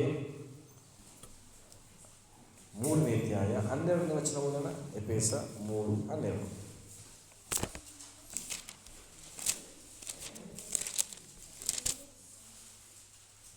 ದೇವರ ಸಾನ್ನಿಧ್ಯ ಸೇರುವುದಕ್ಕೆ ನಮಗಿರುವ ಭರವಸೆಯುಳ್ಳ ದೇವರು ಕ್ರಿಸ್ತನಲ್ಲಿ ಇಟ್ಟಿರುವ ನಂಬಿಕೆಯ ಮೂಲಕ ಆತನಲ್ಲೇ ನಮಗೆ ಉಂಟಾಯಿತು. ದೇವರ ಸಾನ್ನಿಧ್ಯ ಸೇರುವುದಕ್ಕೆ ನಮಗಿರುವ ಭರವಸೆಯುಳ್ಳ ಧೈರ್ಯವು ಕ್ರಿಸ್ತನಲ್ಲಿ ಇಟ್ಟಿರುವ ನಂಬಿಕೆಯ ಮೂಲಕ ಆತನಲ್ಲಿ ನಮಗೆ ಉಂಟಾಯಿತು. ಯಾವುದರ ಮೂಲಕ ಸಾನ್ನಿಧ್ಯವನ್ನು ಸೇರ್ಲಿಕ್ಕೆ ಹೋಗ್ತೀವಿ? ಕ್ರಿಸ್ತನಲ್ಲಿದ್ದಂಥ ನಂಬಿಕೆಯ ಮೂಲಕ. ಜಸ್ಟ್ ಒಂದು ನಂಬಿಕೆಯನ್ನು ದೇವರು ನಮ್ಮಲ್ಲಿ ನೋಡ್ತಾರೆ ಅಷ್ಟೇ.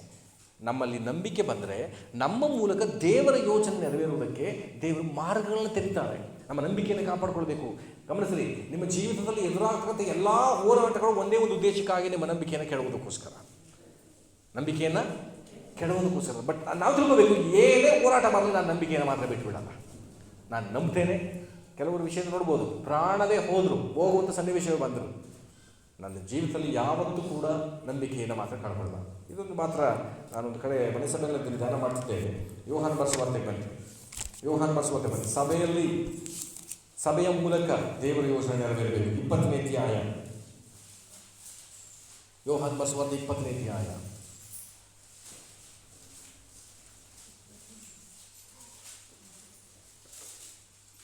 30 ಮತ್ತು 31ನೇ ವಚನ. 30 ಮತ್ತು 31ನೇ ವಚನ. ಇನ್ನೂ ಬೇರೆ ಸೂಚಕ ಕಾರ್ಯಗಳನ್ನು ತನ್ನ ಶಿಷ್ಯರ ಮುಂದೆ ಮಾಡಿದನು. ಅವುಗಳು ಈ ಗ್ರಂಥದಲ್ಲಿ ಬರೆದಿರುವುದಿಲ್ಲ. ಆದರೆ ಯೇಸು ದೇವಕುಮಾರನಾದ ಕ್ರಿಸ್ತನೆಂದು ನೀವು ನಂಬುವಂತೆಯೂ ನಂಬಿ ಆತನ ಹೆಸರಿನ ಮೂಲಕವಾಗಿ ಜೀವವನ್ನು ಪಡೆದುಕೊಳ್ಳುವಂತೆಯೂ ಇಷ್ಟೆಲ್ಲ ಬರೆದಿದೆ. ಯೇಸು ಸ್ವಾಮಿ ಇನ್ನು ಎಷ್ಟೋ ಅದ್ಭುತಗಳನ್ನೇನು ಮಾಡಿದಂತೆ ಮಾಡಿದ. ಎಲ್ಲಿ ಬರೆದಿಲ್ಲ ಅದು? ಬೈಬಲಲ್ಲಿ ಇಲ್ಲ. ಆದರೆ ನಾನು ನಿಮ್ಮನ್ನು ಕೇಳ್ತೀನಿ, ಯೇಸು ಸ್ವಾಮಿ ಯಾಕೆ ನಮ್ಮ ಜೀವಿತದಲ್ಲಿ ಅದ್ಭುತ ಮಾಡ್ತಾರೆ? ನಾನು ನೀನು ಆತನ ನಮ್ಮ ಜೀವನದಲ್ಲಿ ದೇವರು ಅಂತ ನಂಬಿಕೆ ಬರಬೇಕು. ನನ್ನ ಜೊತೆ ಹೇಳಿ, ನನ್ನಲ್ಲಿ ನಂಬಿಕೆಯನ್ನು ಹುಟ್ಟಿಸುವುದಕ್ಕೋಸ್ಕರವಾಗಿಯೇ ಅದ್ಭುತಗಳು. ಸತ್ಯವೇದದಲ್ಲಿ ಕೆಲವು ಅದ್ಭುತಗಳನ್ನ ಬರೆಸಿದ್ದಾರೆ. ಯಾಕಂದರೆ ನಾನು ನೀನು ಆತನನ್ನು ನಂಬಬೇಕು ಅನ್ನೋ ಉದ್ದೇಶಕ್ಕಾಗಿ. ಇವತ್ತು ಬೇರೆದಕ್ಕಂಥ ದೇವಜನ ಹೆಂಗೆ ಬದಲಾಗ್ತಾರೆ ಗೊತ್ತಾ? ಎಷ್ಟೋ ಅದ್ಭುತಗಳಾಗಿದ್ದರೂ ಮತ್ತೊಂದು ಅದ್ಭುತವನ್ನು ಜನರು ಎದುರು ನೋಡ್ತಿದ್ದಾರೆ. ನಾನು ಹೇಳ್ತೀನಿ, ದೇವರು ನಮ್ಮ ಜೀವಿತದಲ್ಲಿ ಅದ್ಭುತ ಮಾಡಲಿಕ್ಕೆಲ್ಲ ಬಂದಿರೋದು. ಯೇಸು ಸ್ವಾಮಿನ ನಂಬಿ ಅದ್ಭುತದ ಮೇಲೆ ಅದ್ಭುತವನ್ನು ಮಾಡಲಿಕ್ಕೆಲ್ಲ ದೇವರು ನಮ್ಮನ್ನು ಕರೆದಿರೋದು. ಅದ್ಭುತವನ್ನು ಯಾಕೆ ಮಾಡಿದ್ದಾರೆ, ಅದ್ಭುತವನ್ನು ಯಾಕೆ ಬರೆಸಿ ಕೊಟ್ಟಿದ್ದಾರೆ ಅಂದರೆ, ಈ ಅದ್ಭುತವನ್ನು ಕೇಳಿ, ಈ ಅದ್ಭುತವನ್ನು ಹೊಂದಿಕೊಂಡು ನೀನು ನನ್ನ ಮೇಲೆ ನಂಬಿಕೆ ಇಡಬೇಕು. ಈ ನಂಬಿಕೆ ಏನು ಮಾಡ್ತದಂತೆ? ಅಲ್ಲಿ ಏನಿರ್ತದೆ? ಆ ಹೆಸರಿನ ಮೂಲಕ ನಂಬಿ ಆತನ ಹೆಸರಿನ ಮೂಲಕ ಜೀವವನ್ನು, ಅಂದರೆ ನಿತ್ಯ ಜೀವವನ್ನು, ಪರಲೋಕವನ್ನು ಪಡ್ಕೊಳ್ಬೇಕು. ಅಷ್ಟೇ. 2 ಪಾಯಿಂಟು, 2 ಉದ್ದೇಶ. ನೀನು ಯೇಸುವನ್ನು ನಂಬಬೇಕು, ನಿತ್ಯ ಜೀವ ಹೊಂದ್ಕೋಬೇಕು, ಅಂದರೆ ಪರಲೋಕ ಸೇರಬೇಕು. ಇದು ಎರಡಕ್ಕೋಸ್ಕರ ದೇವರು ನಿನ್ನ ಜೀವನದಲ್ಲಿ ಅದ್ಭುತಗಳನ್ನು ಮಾಡ್ತಂತೆ. ಆಮೇಲೆ ಆಗಿದ್ದರೆ ಈಗ ನಿಮ್ಮನ್ನು ಕೇಳ್ತೀನಿ, ಯೇಸು ಸ್ವಾಮಿನ ದೃಢವಾಗಿ ನೀವು ನಂಬಿದ್ದೀರಾ? ಎಲ್ಲರೂ ಇಲ್ಲಿ ಇದ್ದೀರಾ? ದೃಢವಾಗಿ ನೀವು ನಂಬಿದ್ದೀರಾ? ಈಗ ನಾನು ನಿಮ್ಮನ್ನು ಕೇಳ್ತೀನಿ, ನಿಮ್ಮ ಜೀವನದಲ್ಲಿ ದೇವರು ಅದ್ಭುತ ಮಾಡಬೇಕಾ? ಅವಶ್ಯಕತೆ ಇಲ್ಲ. ಅದ್ಭುತ ಏನಕ್ಕೆ? ನಂಬಿಕೆಗೆ. ಈಗ ನಂಬಾಯ್ತಾ? ನಂಬಾಯ್ತು. ಎಲ್ಲ ಅಡುಗೆ ಆಯಿತು, ಫಂಕ್ಷನ್ ಆಯಿತು. ಈಗ ಕ್ರಿಸ್ಮಸ್ ಬರ್ತದೆ ಅಂತ ಇಟ್ಕೊಳ್ಳಿ. ಎಲ್ಲ ಕ್ರಿಸ್ಮಸ್ ಆಯಿತು, ಅಡುಗೆ ಆಯಿತು, ಎಲ್ಲ ಉಂಡು 4 ಸ್ವಲ್ಪ ಅಡುಗೆ ಉಳ್ಕೊಂಡದೆ, ಸ್ವಲ್ಪ ಒಂದು 5 ಜನ ಊಟ ಮಾಡೋಷ್ಟು ಉಳ್ಕೊಂಡೈತೆ. ಈಗ ಎಲ್ಲರೂ ಎದಿ ಫಂಕ್ಷನ್ ಸ್ಟಾರ್ಟ್ ಮಾಡೋಣ, ಹೋಗಿ ಮಟನ್ ತಗೊಂಬನ್ನಿ, 50 kg ಅಕ್ಕಿ ತಗೊಂಬನ್ನಿ, ಒಲೆ ಹಚ್ಚಿ ಅಂತೀವ. ಯಾಕೆ ಹೇಳಿ? ಮುಗಿದೈತಲ್ಲ. ಮುಗಿದಾದ್ಮೇಲೆ ಅಡುಗೆ ಮಾಡಿಮ್ಮ. ನಿಮ್ಮ ಮನೆಯಲ್ಲೆಲ್ಲ ಅಡುಗೆ ತೆಗ್ಸುತ್ತೆ, ಊಟ ಮಾಡ್ಕೊಂಡು ಮನೆಗೆ ಊಟ ಮಾಡ್ಕೊಂಡು ಮಲ್ಲಿಗೆ ಟೈಮ್ಲಿ ಎದ್ದು ಹೊಲ ಹಚ್ಚಿ ಅಂದರೆ. ಇವತ್ತು ತುಂಬ ಜನ ವಿಶ್ವಾಸಿಗಳು ಹಂಗೆ ಇರೋದು. ನಂಬಿಕೆ ಆಯಿತು, ಇದ್ಯಾಕೆ ಅದ್ಭುತನೇ ಮಾಡಲಿಲ್ಲ ನಿಮ್ಮ ದೇವರು? ನಂಬಾಯ್ತು ರೀ. ನೀವು ಹೇಳಬೇಕು, ನಾನು ದೇವರು ಅದ್ಭುತ ಮಾಡ್ತಾರೆ ಅಂತೆಲ್ಲ ನಾನು ನಂಬಿರೋದು, ನಾನು ಪರಲೋಕಕ್ಕೆ ಹೋಗಬೇಕು ಅಂತ. ಕಷ್ಟನ ಜೀವನದಲ್ಲಿ ಇರ್ತದೆ, ಹೋರಾಟ ಬರುತ್ತೆ.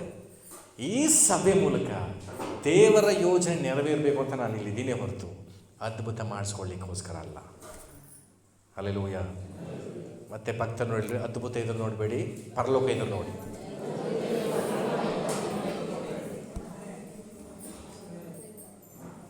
ದಿಢೀರ್ನೇನು ಇವತ್ತು ಒಂದು ಆಕ್ಸಿಡೆಂಟ್ ಆಯಿತು, ನಮ್ಮ ಗಂಗಮ್ಮವ್ರಿಗೆ ಆಕ್ಸಿಡೆಂಟ್ ಆಯಿತು. ಯಾಕಾಯಿತು?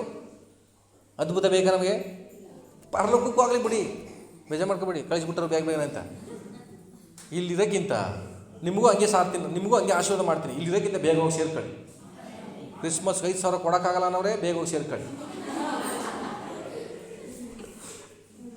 ಹಲ್ಲೆಲೂಯಾ. ಒಂದೇ ಒಂದು ತಬಕ, ಹೇಗಾದರೂ ನನ್ನ ಪರಲೋಕಕ್ಕೆ ಹೋಗಬೇಕು, ನಂಬಬೇಕು, ಪರಲೋಕ ಸೇರಬೇಕು. ಈ 2 ವಿಷಯಕ್ಕೋಸ್ಕರವಾಗಿಯೇ ದೇವರು ಎಷ್ಟೋ ಅದ್ಭುತ ಮಾಡಿದ್ರು. ಯಾಕೆ ಬರೆಸಿಲ್ಲ ಅಂದರೆ, ಸಾಕು ಇಷ್ಟು ಸಾಕು, ನಮ್ಮ ಥರ ಕಳಿಸು ಅಂತ 4 ಸುವಾರ್ತೆ ಮಾತ್ರ ಬರೆಸ್ತಾರಂತೆ. 40 ಸುವಾರ್ತೆ ಬರೆಸೋಕ್ಕಾಯ್ತಿರಲಿಲ್ಲ ಅವ್ರ ಕೈಲಿ. ಬರೆಸ್ಬೋದಾಗಿತ್ತು, ಸಾಕು ಇಷ್ಟಕ್ಕೆ. ಇನ್ನು ಕೆಲವರು ಬರೀ ಅದೇ ಅದ್ಭುತ ನನ್ನ ಜೀವನದಲ್ಲಿ ಯಾಕಂದ್ರೆ ಆಡ್ತಾರೆ. ಇನ್ನೊಂದು 40 ಪುಸ್ತಕ ಇದ್ದರೆ ಇನ್ನೇನೇನು ಕೇಳಿದ್ರು ನಮ್ಮ ಜನ. ಸಾಕು. ಇವತ್ತು 4 ಪುಸ್ತಕವನ್ನು ಓದಿ ಇವತ್ತಿಗೂ ಅದ್ಭುತಗಳನ್ನು ಎದುರು ನೋಡುವಂಥ ತುಂಬ ಜನ ಇದ್ದಾರೆ. ಹಾಗಾದರೆ ನಾನು ಹೇಳ್ತಿರೋದು ಅದ್ಭುತ ಮಾಡಲ್ಲ ಅಂತಲ್ಲ, ಅವ್ರು ಮಾಡಿದ್ರೆ ದೇವ್ರಿಗೆ ಸ್ತೋತ್ರ. ಎದುರು ನೋಡೋದು ಬೇಡ. ಇವತ್ತು ಕ್ರಿಸ್ಮಸ್ ಇದೆ, ನಮ್ಮಪ್ಪ ನಂಗೆ 4 ಜೊತೆ ತಗೊಡ್ತಾನೆ ಅಂತ ಅಂದ್ಕೊಬಿಟ್ರೆ ತೊಂದರೆ ಐತಲ್ವ? ನಮ್ಮಪ್ಪ ಯಾರು ತಗೊಟ್ಟವನು ಆಡಮ್ಮ ಅಂದರೆ ಬೆಸ್ಟ್ 1 ತಗೊಟ್ರು ಸರಿ, 2 ತಗೊಟ್ರು ಸರಿ, ಮಕ್ಕಳು ಖುಷಿಯಾಗುತ್ತೆ. ಆಲ್ರೆಡಿ ನಮ್ಮಪ್ಪ 4 ತಗೊಡ್ತಾನೆ ಅಂದರೆ 7 ತಗೊಟ್ರು, 3 ತಗೊಟ್ರು ಫೇಲ್ಯೂರೇ, ನಿರಾಶೆ. ತಗೊಡ್ಲಿಲ್ಲ ನಾನು ಬಯಸ್ದಂಗೆ ಅಂತ. ದೇವರ ಹತ್ರ ನಾವು ಎದುರು ನೋಡೋದು ಬೇಡ. ದೇವರೇ, ನೀನು ಅದ್ಭುತ ಮಾಡಿದ ಏನಕ್ಕೆ? ನನ್ನ ಜೀವನದಲ್ಲಿ ಯಾಕೆ ಅದ್ಭುತ ಮಾಡಿದ್ಯಾ? ಯಾಕೆ ಅದು ಮಹತ್ವಗಳನ್ನ ಕಾಣುವಂತೆ ಮಾಡಿದ್ಯಾ ಅಂದರೆ, ನಾನು ನಿನ್ನ ನಂಬಬೇಕು, ಪರಲೋಕ ಬರಬೇಕು ಅಂತ ತಾನೆ. ನಾನು ನಂಬಾಯಿತು. ನಾನು ಹಿಂಗೆ ಕೇಳಬೇಕು, ನಿನ್ನ ಅದ್ಭುತಗಳನ್ನ ಸ್ಟಾಪ್ ಮಾಡು ಸ್ವಾಮಿ ನನ್ನ ವಿಷಯದಲ್ಲಿ. ಆಮೇಲೆ ಹಿಂಗೆ ಕೇಳಿ ನೋಡಿ. ಸಮೂಲನ ಆಶೀರ್ವಾದ ಮಾಡಿದ್ರಲ್ಲ ಸೊಲೊಮೋನನನ್ನು, ಕೇಳೋದಕ್ಕೂ ಕೇಳದೆ ಇರುವುದಕ್ಕೂ ಎಫೆಸ 3:20-21 ಹೇಳ್ತಾರೆ, ಯೋಚಿಸುವುದಕ್ಕಿಂತಲೂ ಬೇಡೋದಕ್ಕಿಂತಲೂ ಅತ್ಯಧಿಕವಾದವರ ಕಾರ್ಯವನ್ನು ಮಾಡ್ತಾರೆ. ಮತ್ತೆ 6ನೇ ಹೇಳ್ತದೆ, ನಿಮಗೆ ಏನು ಬೇಕು ಏನು ಬೇಡದ ದೇವ್ರಿಗೆ ಗೊತ್ತಿದೆ. ಆದರೆ ನಾವು ಯಾಕೆ ಪಡ್ಕೋತಿಲ್ಲ ಅಂದರೆ ಬಯಸಿ ಬಯಸಿ ಬಯಸಿ ನಾವು ಅದನ್ನು ಕಳ್ಕೊಳ್ತಾ ಇದ್ದೀವಿ. ದೇವರ ಯೋಜನೆ ಈ ರೀತಿ ನನ್ನ ಸಭೆಯ ಮೂಲಕ, ಈ ಸಭೆ ಮೂಲಕ ನೆರವೇರಬೇಕಾ? ನೆರವೇರಿಸು ಸ್ವಾಮಿ. ಇನ್ನೂ ಹೇಳ್ತೀನಿ, ಇದು ಯಾವಾಗ ಪ್ಲ್ಯಾನ್ ಮಾಡಿದ್ದು? ಅನಾದಿ ಕಾಲದಲ್ಲಿ. ಪಕ್ಕದ ನೋಡಿ, ನಿನ್ನ ಚೇಂಜ್ ಮಾಡೋಕ್ಕಾಗಲ್ಲ ಅಂತ. ನಿಮ್ಮಿಂದ ಚೇಂಜ್ ಆಗಲ್ಲ. ಬೇಕಾದ್ರೆ ನಿಮ್ಮನ್ನು ತೆಗೆದುಬಿಟ್ಟು ಇನ್ನೊಬ್ಬರು ಇರ್ತಾರೆ ಹೊರತು ಯೋಜನೆ ಮಾತ್ರ ಚೇಂಜ್ ಆಗಲ್ಲ. ಯೋಜನೆ ಮಾತ್ರ ಚೇಂಜ್ ಆಗಲ್ಲ. ಕೆಲವರು ಬೇಜಾರಾಯ್ತಿರ್ಬೋದು, ಕ್ರಿಸ್ಮಸ್ ಟೈಮ್ಲಿ ಆನೇನು ನುಡಿತಿದ್ದರು ಪಾಸ್ಟ್ರು. ನಿನ್ನ ವಿಷಯದಲ್ಲಿ ಈ ಸಭೆಯ ಮೂಲಕವಾಗಿ, ನಿನ್ನ ಮೂಲಕವಾಗಿ ದೇವರ ಯೋಜನೆ ನೆರವೇರಬೇಕು ಅಂತ ಅನಾದಿ ಕಾಲದಲ್ಲಿ ಪ್ಲ್ಯಾನ್ ಮಾಡಿರ್ತಾರೆ. ಆ ಪ್ಲ್ಯಾನ್ನ ಯಾರು ತಪ್ಪಿಸ್ಕೊಳ್ಳಿಕ್ಕಾಗಲ್ಲ. ತಪ್ಪಿಸ್ಕೊಂಡ್ರೆ ನನ್ನನ್ನು ಈ ಭೂಮಿಯಿಂದ ತೆಗಿತಾರೆ, ಜಾಕೆ ಮತ್ತೊಬ್ಬರನ್ನ ಇಟ್ಟು ಉಪಯೋಗಿಸ್ತಾರೆ ಹೊರತು. ಇಸ್ಕರಿಯೋತ ಯೂದನ ನೋಡ್ರಿ, ದೇವರ ಯೋಜನೆ ಇಲ್ಲ ತನ್ನ ಕಾರ್ಯಗಳಿತ್ತು, ಆದರೆ ಅವನು ತಳ್ಳಿಬಿಟ್ಟದ್ರಿಂದ ಆತನ ಸ್ಥಳಕ್ಕೆ ಅಪೊಸ್ತಲನಾದ ಪೌಲನನ್ನು ತಂದು ನಿಲ್ಲಿಸಿತು. ಹಲ್ಲೆಲೂಯಾ. ಯೋನನ ವಿಷಯದಲ್ಲಿ ಆಲೋಚನೆ ಮಾಡಿ. ಸಿಂಪಲಾಗಿ ನಾನು ಮಾತಾಡೋ ಮುಗಿಸಿ ಗಮನಿಸ್ರಿ. ಯೋನನ ವಿಷಯದಲ್ಲಿ ದೇವರ ಯೋಜನೆ ಇತ್ತು. ಪೇತ್ರನಂತೆ ಅವನು ಕೂಡ ಎಡವು ಬಿಟ್ಟ. ಆದರೆ ಮತ್ತೆ ನೆನವೆ ಪಟ್ಟಣಕ್ಕೆ ಹೋದ, ಅಲ್ಲಿ ದೇವರ ಯೋಜನೆ ನೆರವೇರಿಸ್ತಾನೆ. ಹಲ್ಲೆಲೂಯಾ. ಇವತ್ತು ನಿನ್ನ ವಿಷಯದಲ್ಲಿ ಏನೆಲ್ಲ ದೇವರ ಯೋಜನೆ ಇದೆ, ಅದಕ್ಕೆ ವಿರುದ್ಧವಾಗಿ ನಾನು ಎಲ್ಲೆಲ್ಲಿ ನಡೆಸಲ್ಪಡ್ತಿದ್ದೇನೆ ಅಂತ ಆಲೋಚನೆ ಮಾಡಿ, ದೇವರೇ ಅದಕ್ಕೆ ನಾನು ಒಳಗಾಗಲಿಕ್ಕೆ ಸಹಾಯ ಮಾಡು, ಅದಕ್ಕೆ ನಾನು ಒಳಗಾಗಲಿಕ್ಕೆ ಸಹಾಯ ಮಾಡು. ದೇವರ ಯೋಜನೆ ಹೇಗಾದರೂ ನನ್ನ ಜೀವನದಲ್ಲಿ ನೆರವೇರಲಿ. ಆ ಪೆಟ್ಟುಗಳ ಮಧ್ಯದಲ್ಲೂ ನೋಡಿ, ಯೋನನು ತನ್ನ ಜೀವಿತದಲ್ಲಿ ದೇವರ ಯೋಜನೆ ನೆರವೇರಿಸಬೇಕು ಅಂದರೆ ಸಮುದ್ರದಲ್ಲಿ ಸಾಯಬೇಕಾದ ಸ್ಥಿತಿ ಬಂತು. ಇನ್ನೂ ಹೇಳ್ತೀನಿ, ಯೇಸು ಸ್ವಾಮಿ ಆ ಥರನ ಹೋಲಿಸ್ತಾರೆ. ಹೌದಾ? ಯೇಸು ಸ್ವಾಮಿ ಯಾರನ್ನ ಹೋಲಿಸ್ತಾರೆ? ಯೋನನನ್ನು ಹೋಲಿಸ್ತಾರೆ. ಏನಂತ? ಯೋನನು ಹೇಗೆ ಮೀನಿನ ಹೊಟ್ಟೆಯೊಳಗೆ 3 ದಿನ ಇದ್ದನೋ ಹಗಲು ರಾತ್ರಿ, ಹಾಗೆ ಮನುಷ್ಯಕುಮಾರ ಕೂಡ ಭೂಗರ್ಭದಲ್ಲಿ 3 ದಿನ ಇರಬೇಕು ಅಂತ. ಯಾರಿಗೆ ಹೋಲಿಕೆ ಮಾಡಲ್ಪಟ್ಟಿದ್ದಾನೆ? ಕ್ರಿಸ್ತನಿಗೆ ಹೋಲಿಕೆ ಮಾಡಲ್ಪಟ್ಟಿದ್ದಾನೆ ಯೋನನು. ಕಾರಣ ಒಂದೇ, ದೇವರ ಯೋಜನೆ ನೆರವೇರಬೇಕಾದಂಥ ವ್ಯಕ್ತಿಗಳು ಕೆಲವು ವೇಳೆ ಈ ಜೀವನ ಇಲ್ಲ ಅನ್ನೋ ಥರ ಕಾಣಿಸಲ್ಪಡ್ತಾರೆ. ನಾನು ನೋಡಿ, ದೇವರೇ ಇಲ್ಲ, ಈ ಲೋಕದಲ್ಲಿ ವ್ಯಕ್ತಿಗಳಿಲ್ಲ ಅನ್ನೋ ಸನ್ನಿವೇಶ ನಮ್ಮ ಜೀವನದಲ್ಲಿ ಬರುತ್ತೆ. ಅಂದರೆ ಸತ್ತೋಗ, ಇವನ ಜೀವನ ಇಷ್ಟೇ ಮುಗಿಯಿತು, ಇವನ ಚಾಪ್ಟರ್ ಇಷ್ಟೇ ಕ್ಲೋಸ್, ಇವನ ಸಂತೋಷ ಇಷ್ಟೇ, ಇವನ ಆರೋಗ್ಯ ಇಷ್ಟೇ, ಇವನ ಅಭಿವೃದ್ಧಿ ಇಷ್ಟೇ ಅಂತೇಳಿ ನಮ್ಮ ಕುರಿತಾಗಿ ಹೇಳುವಂಥ ಸನ್ನಿವೇಶಗಳು ಬರುತ್ತೆ. ಆದರೆ ಆ ಗಳಿಗೆಲ್ಲೂ ನಾವು ನಿರೀಕ್ಷೆಯನ್ನು ಕಳ್ಕೊಳ್ಬಾರ್ದು. ದೇವರು ತನ್ನ ಯೋಜನೆಯನ್ನು ಇಲ್ಲೇ ನೆರವೇರಿಸ್ತಾರೆ. ಇಲ್ಲದೇ ಇರುವಂಥ ಸ್ಥಳದಲ್ಲಿ ದೇವರು ಪ್ರಾರಂಭಿಸೋದು ದೇವರಿಗೆ ಇಷ್ಟ. ನಾನು ಈಗ ಇನ್ನೂ ಅನೇಕ ವಿಚಾರಗಳಿಂದ ಒಳಗೆ ನಾನು ತರಬೇಕು ಅಂತ ನಾನು ಮನಸ್ಸು ಮಾಡ್ತೀನಿ.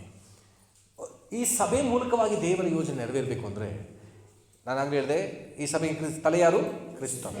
ಇನ್ನು ನಮ್ಮ ಅರ್ಥವಾಗುವಂಥ ಜ್ಞಾನ ಕೇಳಬೇಕು ಅಂದರೆ, ನಮ್ಮ ಹೃದಯದಲ್ಲಿ ವಾಸವಾಗಿದ್ದಾನೆ ನಮ್ಮ ದೇವರು. ಹೌದಾ? ಇಲ್ಲಿ ವಾಸವಾಗುವಂಥ ದೇವರ ಮೂಲಕವಾಗಿ ನಾನು ಯಾವ ರೀತಿ ನಡೆಸಲ್ಪಡ್ತಿದ್ದೇನೆ, ಸೋಮವಾರದಿಂದ ಮತ್ತೆ ಬರುವ ಭಾನುವಾರದವರೆಗೂ ನಾನು ನಡೆಸಲಿಕ್ಕೆ ಹೇಗಿರ್ತದೆ? ಒಂದು ವಾಕ್ಯ ತೆಗೆದುಕೊಡ್ರಿ. ಯೆಹೆಜ್ಕೇಲ ಪ್ರವಾದನಂತ 8ನೇ ಅಧ್ಯಾಯ, ಯೆಹೆಜ್ಕೇಲ ಪ್ರವಾದನಂತ 8ನೇ ಅಧ್ಯಾಯ 3ನೇ ವಚನವನ್ನು ಓದೋಣ. 8:3 ನಾನು ಓದ್ತೀನಿ ನೋಡ್ರಿ. ಆಗ ಪೇಜ್ ನಂಬರ್ 881, ಹಳೆ ಒಡಂಬಡಿಕೆಯಲ್ಲಿ 881, 881 ಯೆಹೆಜ್ಕೇಲ ಪ್ರವಾದನಂತ 8ನೇ ಅಧ್ಯಾಯ 3ನೇ ವಚನ. ಆಗ ಆ ತೇಜೋರೂಪಿಯು ಮನುಷ್ಯ ಹಸ್ತದಂಥ ಹಸ್ತವನ್ನು ಚಾಚಿ ನನ್ನ ಚೆಂಡಿಕೆಯನ್ನು ಹಿಡಿಯಲು ದೇವರಾತ್ಮವು ನನ್ನನ್ನು ಎತ್ತಿಕೊಂಡು ಭೂಮಿಯಾಕಾಶಗಳ ನಡುವೆ ಯೆರೂಸಲೇಮಿನವರೆಗೆ ಹೊಯ್ದು ಒಳಗಣ ಪ್ರಾಕಾರದ ಬಡಗಣ ಬಾಗಿಲ ಮುಂದೆ ದೇವರನ್ನು ರೋಷಗೊಳಿಸುವ ವಿಗ್ರಹವು ಮೊದಲಿದ್ದ ಸ್ಥಳದಲ್ಲಿ ನಿಲ್ಲಿಸಿದ್ದ ಹಾಗೆ ದೇವರ ದರ್ಶನದಲ್ಲಿ ಕಂಡು ಬಂತು.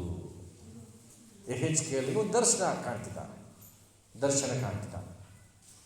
ಈ ದರ್ಶನದಲ್ಲಿ ಏನಿದೆ? ಒಂದು ದೇವಾಲಯಕ್ಕೆ ಇವನ್ನ ಕರ್ಕೊಂಡು ಹೋದಂತೆ ದೇವರು. ನಾನು ಮಾತಾಡ್ತಿರೋದು ಸಭೆಯ ಕುರಿತಾಗಿ. ಸಭೆಯ ಮೂಲಕ ದೇವರ ಯೋಜನೆ ನೆರವೇರ್ತದೆ. ಇಲ್ಲಿ ಒಂದು ಸಭೆಯ ಕುರಿತಾಗಿ ದೇವರು ಹೇಳ್ತಿದ್ದಾರೆ, ಯೆಹೆಜ್ಕೇಲನನ್ನು ದೇವರ ಆತ್ಮನು ಎತ್ತಿಕೊಂಡು ಹೋದಂತೆ. ಮೀನ್ಸ್ ಕುಳಿತಂಥ ಸ್ಥಳದಲ್ಲಿ ಕೆಲವು ದರ್ಶನಗಳನ್ನು ಕಾಣ್ತೀವಿ. ನಾನು ಬೆಳಿಗ್ಗೆ ಯಾರಿಗೂ ಪ್ರೇಯರ್ ಮಾಡಿದೆ. ವಿಜಯ್ಗೆ ಬೆಳಿಗ್ಗೆ ಅಲ್ಲ, ರಾತ್ರಿ ಬೆಳಗಿನ ಜಾವ ಫೋನ್ ಮಾಡಿದ್ರು. ಪ್ರೇಯರ್ ಮಾಡ್ತಿರುವಾಗಲೇ ದೇವ್ರು ನಾನು ಒಂದು ಕಾರ್ಯವನ್ನು ತೋರಿಸ್ತು. ಒಂದು ಮರ ಬೆಳೆದಿದೆ, ಕಡಿಯಲ್ಪಟ್ಟಿದೆ, ಮರ ಬೆಳೆದಿದೆ, ಅದು ಕಡಿಯಲ್ಪಟ್ಟಿದೆ, ಮತ್ತೆ ಅಲ್ಲಿ ಹೊಸ ಚಿಗುರು ಹುಟ್ಟುತ್ತಾ ಇದೆ. ಆಮೇಲೆ ಅದರ ಕಾರ್ಯಗಳನ್ನು ಮುಗಿದುವಂತೆ ಮಾಡಿದ್ದು, ಆದರೆ ದೇವರಲ್ಲಿ ವಿಶೇಷವಾದ ಚಿಗುರುವಂತೆ ಮಾಡಿದ್ದಾರೆ. ಅದೇ ಒಂದು ಲೈಫಲ್ಲಿ ಆಗ್ಬೋದು ಮುಂದೆ. ಆಮೇಲೆ ಇದನ್ನು ಕುಳಿತಂಥ ಸ್ಥಳದಲ್ಲಿ ಈ ಸಭೆ, ನಾನು ಮಾತಾಡ್ತಿರೋದು ಈ ದೇಹದ ಕುರಿತಾಗಿ, ಈ ಸಭೆ ಕಾಣ್ತಾ ಇದೆ. ಇವತ್ತು ಸಭೆಯ ಮೂಲಕವಾಗಿ ದೇವರ ಯೋಜನೆ ನೆರವೇರಬೇಕು ಅಂದರೆ ನೀನು ವೈಯಕ್ತಿಕವಾಗಿ ಪ್ರಾರ್ಥನೆಯಲ್ಲಿ ಕುಳಿತಾಗ, ನೀನು ಜೀವಿತದ ಅವಧಿಗಳನ್ನು ಕಳೆಯುವಾಗ ಯಾವ ರೀತಿಯಾಗಿ ದೇವರ ಆತ್ಮನು ನಿನ್ನನ್ನು ನಡೆಸ್ತಿದ್ದಾನೆ, ನಿನ್ನ ಮೂಲಕವಾಗಿ ದೇವರ ಯೋಜನೆ ನೆರವೇರುವ ಹಾದಿಯಲ್ಲಿ ನೀನು ಎದುರು ನೋಡ್ತಾ ಇದ್ದೀಯಾ? ಇವತ್ತು ತುಂಬ ಜನ ಅನೇಕ ವರ್ಷಗಳಾಗಿದ್ದರೂ ದೇವರು ಏನನ್ನು ಇಟ್ಟಿದ್ದಾರೆ, ಆತನ ಯೋಜನೆ ಏನು ಎಂಬುದನ್ನು ನನ್ನ ಮೂಲಕವಾಗಿ ಪರಲೋಕ ತಿಳ್ಕೋಬೇಕು ಅಂತ ಆಸೆ ಪಡ್ತಿದೆ. ಎರಡದಾಗಿ ರಾಜ್ಯತ್ವಗಳು, ಅಧಿಕಾರಗಳು ತಿಳ್ಕೊಳ್ಬೇಕು ಈ ಕ್ರೈಸ್ತ ಸಭೆ ಮೂಲಕ. ಅದು ನಿಮ್ಮ ಮೂಲಕ ನಡೀತಾ ಇದೆಯಾ? ನನ್ನ ಜೊತೆ ಇದಿರಲ್ವಾ? ದೇವರ ಯೋಜನೆಯನ್ನು ಕ್ರೈಸ್ತ ಸಭೆ, ಯಾರು ಎಲ್ಲರೂ ಹೇಳ್ರಿ, ನಿಮ್ಮ ಮೂಲಕ ಪರಲೋಕ ತಿಳ್ಕೊಬೇಕಂತೆ, ಅಧಿಕಾರಗಳು ತಿಳ್ಕೊಬೇಕಂತೆ, ರಾಜ್ಯತ್ವಗಳು ತಿಳ್ಕೊಬೇಕಂತೆ. ಈಗ ನಿಮ್ಮನ್ನು ಕೇಳ್ತೀನಿ, ತಿಳ್ಕೊತಾ ಇದೀಯಾ? ಒಂದು ಪ್ರಯತ್ನ ಮಾಡಿ. ಹೊಸ ವರ್ಷಕ್ಕೆ ಪ್ರವೇಶ ಮಾಡೋಕ್ಕಿಂತ ಮುಂಚೆ ನನ್ನ ಯೋಜನೆ ನಿನ್ನ ಜೀವನದಲ್ಲಿ, ನಿನ್ನ ಯೋಜನೆ ನನ್ನ ಜೀವನ ನೆರವೇರೋದನ್ನು ಪರಲೋಕ ಕಾಣುವಂತೆಯೂ ಇಲ್ಲಿರುವಂತಹ ಸುತ್ತಮುತ್ತಲೂ ಈ ಸಭೆ ಮೂಲಕ ಕಾಣುವಂತೆ ನನ್ನನ್ನು ಒಪ್ಪಿಸ್ಕೊಡ್ತೇನೆ, ನಾನು ಉಪಯೋಗಿಸ್ಕೊಂಡೆ. ಅದು ಏನೇ ನಡೀಲಿ ಜೀವನದಲ್ಲಿ ತೀರ್ಮಾನ ತಗೊಂಡ್ಬಿಡ್ರಿ. ಏನಾದರೂ ನಡೀಲಿ, ಸತ್ಯ ಹೇಳ್ತೀನಿ, ನೀವು ದೊಡ್ಡ ದೊಡ್ಡ ಸಾಧನೆ ಮಾಡಿ ಇಲ್ಲಿ ಹೋಗ್ತಾ ಸಾಯೋದು, ಕೊರಗಬೇಡಿ. ದೊಡ್ಡ ಸಾಧನೆ ಮೂಲಕ ನಡೀತಿ ಯಾವಾಗ ದೇವರ ಯೋಜನೆ ನಿಮ್ಮನ್ನು ಬಿಟ್ಟು ಕೊಡುವಾಗ. ಹೆಚ್ಚಿಗೆಯಲ್ಲಿ ಕಾಣ್ತಿದ್ದಾನೆ, ದೇವಾಲಯಕ್ಕೆ ತೊಗೊಂಡೋದನ್ನ ಇವನನ್ನು ದರ್ಶನದಲ್ಲಿ ಕಾಣ್ತಿದ್ದಾನೆ. ಆ ದರ್ಶನದಲ್ಲಿ ಎಲ್ಲೋದ ಇವನು ಒಂದು ದೇವಾಲಯಕ್ಕೆ ಕರ್ಕೊಂಡು ಹೋಗ್ತಾರೆ, ದೇವರು ಚರ್ಚ್ಗೆ ಹೋಗ್ತಾನೆ. ನಾನು ನಿಮ್ಗೆ ಅರ್ಥ ಆಗೋ ಥರ ಹೇಳ್ತೀನಿ. ಒಂದು ಚರ್ಚ್ಗೆ ಅವನ್ನ ತಗೊಂಡೋದು, ಆ ಚರ್ಚಲ್ಲಿ ಏನಿದೆ, 3ನೇ ವಚನ ಮತ್ತೆ ಕೇಳಿಸ್ಕೊಡ್ರಿ. ಭೂಮ್ಯಾಕಾಶಗಳ ನಡುವೆ ಯೆರೂಸಲೇಮಿನವರೆಗೆ ಒಯ್ದ ಒಳಗಣ ಪ್ರಾಕಾರದ ಬಡಗಣ ಬಾಗಿಲಿನಲ್ಲಿ, ಒಳಗಣ ಪ್ರಾಕಾರ ಅಂದರೆ ಚರ್ಚ್ನ ಒಳಗಡೆ, ಬಲಗಡೆ ಪ್ರಾಕಾರ ಅಂದರೆ ರೈಟ್ ಸೈಡಲ್ಲಿ. ಎಷ್ಟು ಚೆನ್ನಾಗಿದೆ ನೋಡಿ, ನಮ್ಮ ಭಾಷೆಯಲ್ಲಿ ಇಲ್ಲ, ಸ್ವಲ್ಪ ಟಫ್ ಆಗಿದೆ. ಒಳಗಣ ಪ್ರಾಕಾರದಲ್ಲಿಯೂ ಬಡಗಣ ಪ್ರಾಕಾರದಲ್ಲಿಯೂ ಏನಿದೆ ಅಲ್ಲಿ? ದೇವರನ್ನು ರೋಷಗೊಳಿಸುವ ವಿಗ್ರಹವು ಎಲ್ಲಿತ್ತಂತೆ? ದೇವಾಲಯದೊಳಗೆ ಬಲಗಡೆಯಲ್ಲಿ ಏನಿದೆ? ದೇವರನ್ನು ಕೋಪಗೊಳಿಸುವಂಥ, ರೋಷಗೊಳಿಸುವಂಥ ವಿಗ್ರಹ ಇದೆ. ಇದು ಸಭೆಗಳ ಮೂಲಕ ದೇವರ ಯೋಜನೆ ನೆರವೇರಬೇಕು ಅಂತ ನೇಮಿಸಿದ್ರಲ್ಲ, ಅದಕ್ಕೆ ಸಾರ್ಥಕವಾಗಿದೆ, ವಿರುದ್ಧವಾಗಿದೆ. ಇವತ್ತು ಸಭೆಯ ಮೂಲಕವಾಗಿ ದೇವರ ಯೋಜನೆ ನೆರವೇರಬೇಕು ಅಂತ ಈಗಿನ ಕ್ರೈಸ್ತ ಸಭೆಗಳಿಗೆ ಕೊಟ್ಟಿದ್ದಾರೆ ದೇವರಲ್ಲ, ಅದು ನೀನು ನಾನು. ಈ ರೀತಿಯಾದಂಥ ದೇವಾಲಯವಾಗಿ ನೀನಿದೆಯಾ? ಯಾವ ರೀತಿ? Ezekiel 8:3ನೇ ವಚನದಲ್ಲಿ ಹೇಳುವಂತಹ ವಿಗ್ರಹವಿರುವಂತಹ, ದೇವರನ್ನು ರೋಷಗೊಳಿಸುವಂತಹ ಕಾರ್ಯಗಳು ಈ ಆಲಯದಲ್ಲಿ ಇದೆಯಾ? ಪ್ರಶ್ನೆ ಮಾಡ್ಕೊಳ್ಬೇಕು ನಾವು. ಸ್ವಲ್ಪ ತೀಕ್ಷ್ಣವಾಗಿದೆ. ದೇವರಾತ್ಮ ಎಚ್ಚರಿಸ್ತಿದ್ದಾನೆ. ನನ್ನನ್ನು ದೇವರು ಆರಿಸ್ಕೊಂಡಿರೋದು ಅನಾದಿ ಕಾಲದಲ್ಲಿ, ಇವತ್ತು ಚಂದ್ರುವಿನ ವಿಷಯದಲ್ಲಿ ಪ್ಲಾನ್ ಮಾಡಿದ್ದಾರೆ ಅನಾದಿ ಕಾಲದಲ್ಲಿ. ನೀವು ಹೇಳ್ರಿ, ನಿಮ್ಮ ಹೆಸರು ಹೇಳ್ಬಿಟ್ಟು, ನಿಮ್ಮ ಹೆಸರು ಹೇಳಿ. ಅನಾದಿ ಕಾಲದಲ್ಲಿ ಏನು ಮಾಡಿದ್ದಾರೆ? ಯೋಜನೆ ಮಾಡಿದ್ದಾರೆ. ಆದರೆ ಇವತ್ತು Ezekiel 8:3ನೇ ವಚನ ಹೇಳ್ತದೆ, ದೇವರನ್ನು ರೋಷಗೊಳಿಸುವಂತಹ ವಿಗ್ರಹ ನನ್ನ ಆಲಯವಾಗಿದೆ, ನಾನು ಬೇಕಾದ ಸ್ಥಳದಲ್ಲಿದೆ. ಆ ರೀತಿಯಾದಂಥ ಒಂದು ವೇಳೆ ನಿಮ್ಮ ಜೀವಿತ ಆಗಿದ್ದರೆ ಇವತ್ತು ಕೇಳ್ರಿ, ದೇವರೇ, ನಿನ್ನನ್ನು ರೋಷಗೊಳಿಸುವಂತಹ ವಿಗ್ರಹಕ್ಕೆ ಸಂಬಂಧಪಟ್ಟಂತಹ ಅವಿಧೇಯತೆ, ಕೆಟ್ಟ ಚಟಗಳು, ತಪ್ಪಾದಂತಹ ಸ್ವಭಾವಗಳು ನನ್ನಲ್ಲಿ ಇರುವುದಾದರೆ ಅದನ್ನು ನಾನು ತೆಗೆದುಬಿಡ್ತೇನೆ. ನಿನ್ನ ಯೋಜನೆಗೆ ಅಡ್ಡಿಯಾಗಿರುವಂತಹ ವಿಗ್ರಹ ನನಗೆ ಬೇಡ ಸ್ವಾಮಿ. ದೇವರ ಆತ್ಮನೆ ಥೋಡ ಅದನ್ನು ತೋರಿಸುವಂತೆ. ನಾನು ಎರಡದಾಗ ಹಿಂಗೆ ಹೇಳ್ತೀನಿ, ನೀವು ದೇವರ ಯೋಜನೆಗೆ ಒಳಗಾದರೆ ನನ್ನ ಸಭೆಯಲ್ಲಿ, ಚಾಮರಾಜನಗರದಲ್ಲಿ, ಕರ್ನಾಟಕದಲ್ಲಿ ಯಾವ ಸಭೆಯಲ್ಲಿ ದೇವರನ್ನು ರೋಷಗೊಳಿಸುವಂಥ ಕಾರ್ಯ ಆಗಿದೆ ಅಂತ ನಿಮ್ಮನ್ನೇ ತೊಡೋಗಿ ತೋರಿಸ್ತಾರೆ. ಯಾಕೆ ಹೇಳಿ? ನೀನು ದೇವರ ಯೋಜನೆ ನೆರವೇರಿಸುವಂತಹ ವ್ಯಕ್ತಿಯಾಗಿ ನೀನು ಕಾಣಿಸಲ್ಪಡುವಾಗ. Ezekiel ದೇವರ ಯೋಜನೆಗೆ ಒಳಗಾದವನು, ಹಿಂಸೆಗಳ ಮಧ್ಯದಲ್ಲಿ ಸೇವೆ ಮಾಡ್ತಕ್ಕಂಥವನು, ಶ್ರೇಷ್ಠವಾದಂಥ ಪ್ರಮಾದಗಳು ಉಳಿಯುವಂಥವನು, ಎತ್ತಿಕೊಂಡು ಒಯ್ದು ಅಂತ ಎಷ್ಟು ಸಾರಿ ಸತ್ಯವೇದಲ್ಲಿ ಇದು Ezekiel ಪ್ರಮಾದ ಅಂತ ಬರೆದಿದೆ ಅಂದರೆ ಅಷ್ಟು ಸಾರಿ ಆತನ ಒಯ್ಯಲ್ಪಡ್ತಾನೆ. ಇಲ್ಲೇ ಕೂತಿರ್ತಾನೆ ಅಂಥ ಘಟನೆಯ ಸ್ಥಳಕ್ಕೆ ಅವನು ಹೋಗಿರ್ತಾನೆ. ಆತ್ಮದಲ್ಲಿ ಸಂಚರಿಸಿ ನೋಡ್ತಾನೆ, ಎಲ್ಲವನ್ನ ಗ್ರಹಿಸ್ತಾನೆ. ಅದರ ಬಗ್ಗೆ ಜನರು ತಿಳಿಸ್ತಾನೆ, ಎಚ್ಚರಿಸ್ತಾನೆ. ಸಭೆಯ ಮೂಲಕವಾಗಿ ದೇವರ ಯೋಜನೆ ನೆರವೇರಬೇಕು. ಇವತ್ತು ನೀನೊಂದು ಸಭೆ, ನಿನ್ನ ಮೂಲಕ ಇಂಥ ಯೋಜನೆ ನೆರವೇರೋದಕ್ಕೆ ನಮ್ಮನ್ನು ಬಿಟ್ಟುಕೊಡು. ಕೇಳ್ರಿ ದೇವರು ನನ್ನ ಮೂಲಕ ನಿನ್ನ ಯೋಜನೆ ನೆರವೇರಿಸು, ನಾನು ತಿಳಿಸ್ಕೊಡು ಸ್ವಾಮಿ. ಹೇಳ್ರಿ, ಆಮೇಲೆ ಹೇಳ್ರಿ, ನನ್ನ ಮೂಲಕವಾಗಿ ನೀವು ದೇವರೇ ನಿನ್ನ ಯೋಜನೆ ನೆರವೇರಿಸು. ದರ್ಶನಗಳನ್ನು ನಂಬದೇ ಇರ್ತಕ್ಕಂಥವರೆಲ್ಲ ಇಲ್ಲಿ ಇರುವಂಥವರೆಲ್ಲ ದೇವರೇ ನನ್ನನ್ನು ಕರ್ಕೊಂಡೋಗು. ಹೊಸ ಒಡಂಬಡಿಕೆ ಶಿಷ್ಯರು, ಪ್ರಿಯ ಶಿಷ್ಯನಾದ ಯೋಹಾನನು ಆತ್ಮದಲ್ಲಿ ಕೊಂಡೊಯ್ಯಲ್ಪಡ್ತಾನೆ. ಅಂದರೆ ನಾನು ದೇವರಾತ್ಮನ ವಶವಾದೀನು ಅಂತ ಬರೀತಾನೆ.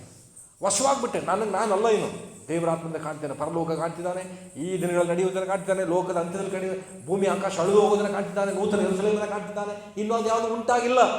ಆದರೆ ಪ್ರಿಯ ಶಿಷ್ಯನಾದ ಯೋಹಾನನು ಮುಂಚಿತವಾಗಿ ಕಾಣ್ತಿದ್ದಾನೆ. ಕಾರಣ ಈ ಸಭೆಯ ಮೂಲಕ ದೇವರ ಯೋಜನೆ ನೆರವೇರಬೇಕು. ಹಲ್ಲೆಲೂಯಾ. ದೇವರ ಯೋಜನೆ ನೆರವೇರುವುದಕ್ಕೋಸ್ಕರವಾಗಿ 3ನೇ ಅಧ್ಯಾಯ 14ನೇ ವಚನ, ಯೆಹೆಜ್ಕೇಲ 3:14. 3:14. ದೇವರಾತ್ಮವು ನನ್ನನ್ನು ಎತ್ತಿಕೊಂಡು ಹೋಯಿತು. ಏನಕ್ಕೆ? ಎಲ್ಲರ ಜೊತೆ ಇದಲ್ವಾ? ಮತ್ತೆ ಹೇಳ್ತಾನೆ, ದೇವರಾತ್ಮನು ನನ್ನನ್ನು ಎತ್ತಿಕೊಂಡು ಹೋಯಿತು. ನಾನು ಯೆಹೋವನ ಹಸ್ತಸ್ಪರ್ಶದಿಂದ ತುಂಬಾ ಪರವಶನಾಗಿದ್ದು ವ್ಯಥೆಗೊಳ್ಳುತ್ತಾ ಮನಸ್ತಾಪ ಪಡುತ್ತಾ ನಡೆದೆನು. ದೇವರ ಯೋಜನೆಗೆ ಒಳಗಾದಂಥ ವ್ಯಕ್ತಿಯ ಮಾತೇನಂತೆ? ವ್ಯಥೆ. ದೇವರಾತ್ಮನ ಎತ್ಕೊಂಡು ಹೋದರೆ ಅವನಿಗೇನಾಗ್ತಿದಂತೆ? ಮನೋವ್ಯಥೆ. ಎರಡನೇದಾಗಿ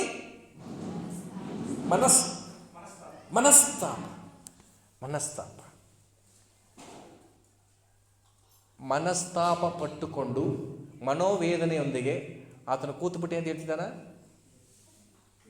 ನಡೆದೇನು. ಆಮೇಲೆ ನಿನ್ನ ಯೋಜನೆ ನೆರವೇರ್ತದೆ ಏನಾಗಿದ್ರೆ ಈ ಮನೋವ್ಯಥೆಯಲ್ಲೂ ನಾನು ನಿನ್ನಿಂದ ಬರ್ತೀನಿ ಸ್ವಾಮಿ. ಇವತ್ತು ಯೋಜನೆಗೆ ಒಳಗಾದಂಥವರೇ ಕೆಲವು ವೇದನೆಗಳಿಗೆ ಒಳಗಾಗ್ತೀರಿ. ಕಳೆದ ಭಾನುವಾರ ಎಷ್ಟು ಜನ ಆರಾಧನೆ ಎಂಡಿಂಗಲ್ಲೋ ಕಡೆಯ ಪ್ರಾರ್ಥನೆಯಲ್ಲೋ ಅನೇಕ ಪ್ರಮಾದಗಳು ದೇವರಾತ್ಮ ನುಡಿಸೋದು. ಇವತ್ತು ವಿಜಯ್ ನಡೆದಂಥ ಘಟನೆ ದೇವರು ಆಲ್ರೆಡಿ ನುಡಿಸಿದ್ದಾರೆ. ಎಚ್ಚರಿಕೆ ಉಳ್ಳವರಾಗಿರೋಣ. ಈ ವರ್ಷದ ಅಂತ್ಯದಲ್ಲಿ ಇನ್ನೂ ಏನೆಲ್ಲ ನಮ್ಮ ಜೀವನದಲ್ಲಿ ಸಂಭವಿಸ್ಲಿಕ್ಕೆ ಹೋಗ್ತದೆ, ಅದಕ್ಕಿಂತ ಮುಂಚಿತವಾಗಿ ನಮ್ಮನ್ನು ಬಿಟ್ಟುಕೊಂಡು ಎಚ್ಚೆತ್ತುಕೊಳ್ಳೋಣ. ನಾವು ದೇವರ ನಿನ್ನ ಯೋಜನೆ ನೆರವೇರೋದಕ್ಕೆ ನನ್ನನ್ನು ಬಿಟ್ಟುಕೊಡ್ತೇನೆ. 2025 ಕಡೆಯ ದಿನದಲ್ಲಿದ್ದೇನೆ. 2026 ವರ್ಷ ಪ್ರವೇಶ ಮಾಡುವುದಕ್ಕಿಂತ ಮುಂಚೆ ನಿನಗೋಸ್ಕರವಾಗಿ, ನಿನ್ನ ಯೋಜನೆಗೋಸ್ಕರ ನನ್ನನ್ನು ಪ್ರಿಪೇರ್ ಮಾಡು. ಇವತ್ತು ನಾವೆಲ್ಲ ಯಾರಿಗೋಸ್ಕರ ಪ್ರಿಪೇರ್ ಆಗ್ತೀವಿ ಅಂದರೆ, ನಾನು ಮುಂದೆ ಹೇಗೆಲ್ಲ ಬದುಕಬೇಕು, ನನ್ನ ಕುಟುಂಬವನ್ನು ಹೇಗೆಲ್ಲ ನಡೆಸಬೇಕು, ನನ್ನ ಮಕ್ಕಳ ಜೀವಿತವನ್ನು ಹೇಗೆಲ್ಲ ರೂಪಿಸಬೇಕು ಅಂತ ಹೇಳಿ ನಾವು ಕೇಳ್ತಿದ್ದೀವಿ. ಅದಕ್ಕೋಸ್ಕರ ರೂಪುಗೊಳ್ತಿದ್ದೀವಿ. ಬೇಡ, ದೇವರ ನಿನ್ನ ಯೋಜನೆ ನೆರವೇರುವಾಗ ನಾನು ರೂಪಿಸೋದು ಕೇಳುವಾಗ ಕುಟುಂಬಕ್ಕೂ ಸರಿ, ಮಕ್ಕಳಿಗೂ ಸರಿ, ಭವಿಷ್ಯಕ್ಕೂ ಸರಿ, ಎಲ್ಲದಕ್ಕೂ ಬೇಕಾದವುಗಳನ್ನು ದೇವರು ಮಾಡಿ ಅವರು ಶಕ್ತರಾಗಿದ್ದಾರೆ. ನಮ್ಮ ಯೋಜನೆ ದೇವರ ಕಾರಣದ ಬಗ್ಗೆ ಇರಬೇಕು. ಅದಕ್ಕೆ ಪೌಲ್ ಹೇಳಿದ್ರು, ಬದುಕುವುದೆಂದರೆ ಕ್ರಿಸ್ತನು, ಸಾಯುವುದು ಲಾಭವೇ, ನನಗೆ ಆದಾಯವೇ. ಇವತ್ತು ನಮ್ಮ ಜೀವನದಲ್ಲಿ ಎಷ್ಟು ಜನ ಹೇಳ್ತೀವಿ, ದೇವರ ಯೋಜನೆ ತಿಳಿದು ದೇವರ ಯೋಜನೆಯಲ್ಲಿ ನಡೆಯುವಂಥ ವ್ಯಕ್ತಿಗಳು ಈ ಮಾತನ್ನು ಹೇಳಲಿಕ್ಕೆ ಸಾಧ್ಯವಾಗ್ತದೆ.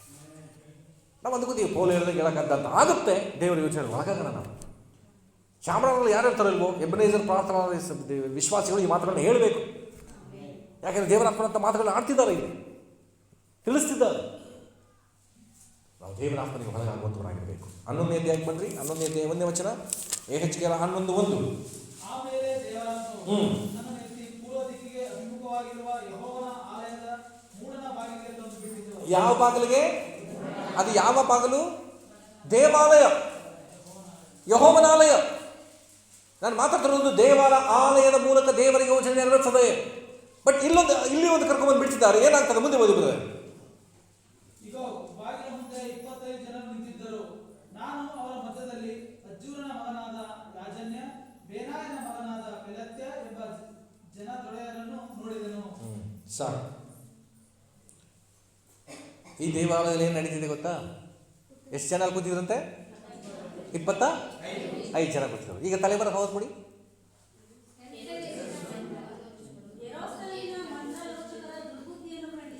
ಏನು ಮಾಡ್ತಿರಂತೆ 25 ಜನ ಕೂತ್ಕೊಂಡು? ಇನ್ನೂ ಸಿಂಪಲ್ಗೆ ಹೇಳ್ಬೇಡ, ದುರ್ಬುದ್ಧಿ. ನಮ್ಗೆ ಚೆನ್ನಾಗಿ ಅರ್ಥ ಆಗ ನಮ್ಮ ಭಾಷೆಯಲ್ಲಿ, ನಮ್ಮ ರಗದ ಭಾಷೆಯಲ್ಲಿ. ಚರ್ಚ್ 25 ಜನ ಇದ್ದಾರ. ಯಾತಿಕ್ಕೆ? ದುರ್ಬುದ್ಧಿ ತೋರ್ಸಕ್ಕೆ. ನಮ್ಮ ಚರ್ಚಲ್ಲಿ ಎಷ್ಟು ಜನ ಇದ್ದಾರೆ? ದೇವ್ರ ಸ್ತೋತ್ರ. ಆ ದುರ್ಬುದ್ಧಿಯವರು ಒಬ್ಬರು ಇಲ್ಲದೆ ಇರಲಿ. ದೇವಾಲಯದ ಮೂಲಕ ದೇವರ ಯೋಜನೆ ನೆರವೇರಬೇಕು ಅಂತ ಅನಾದಿ ಕಾಲದಲ್ಲಿ ಪ್ಲ್ಯಾನ್ ಮಾಡಿದರೆ, ಈ ದುರ್ಬುದ್ಧಿ ಮಾಡೋರು 25 ಜನ ನೋಡ್ಕೊಂಡು ದೇವದೂತರು ಏನಂದಿರ್ಬೋದು,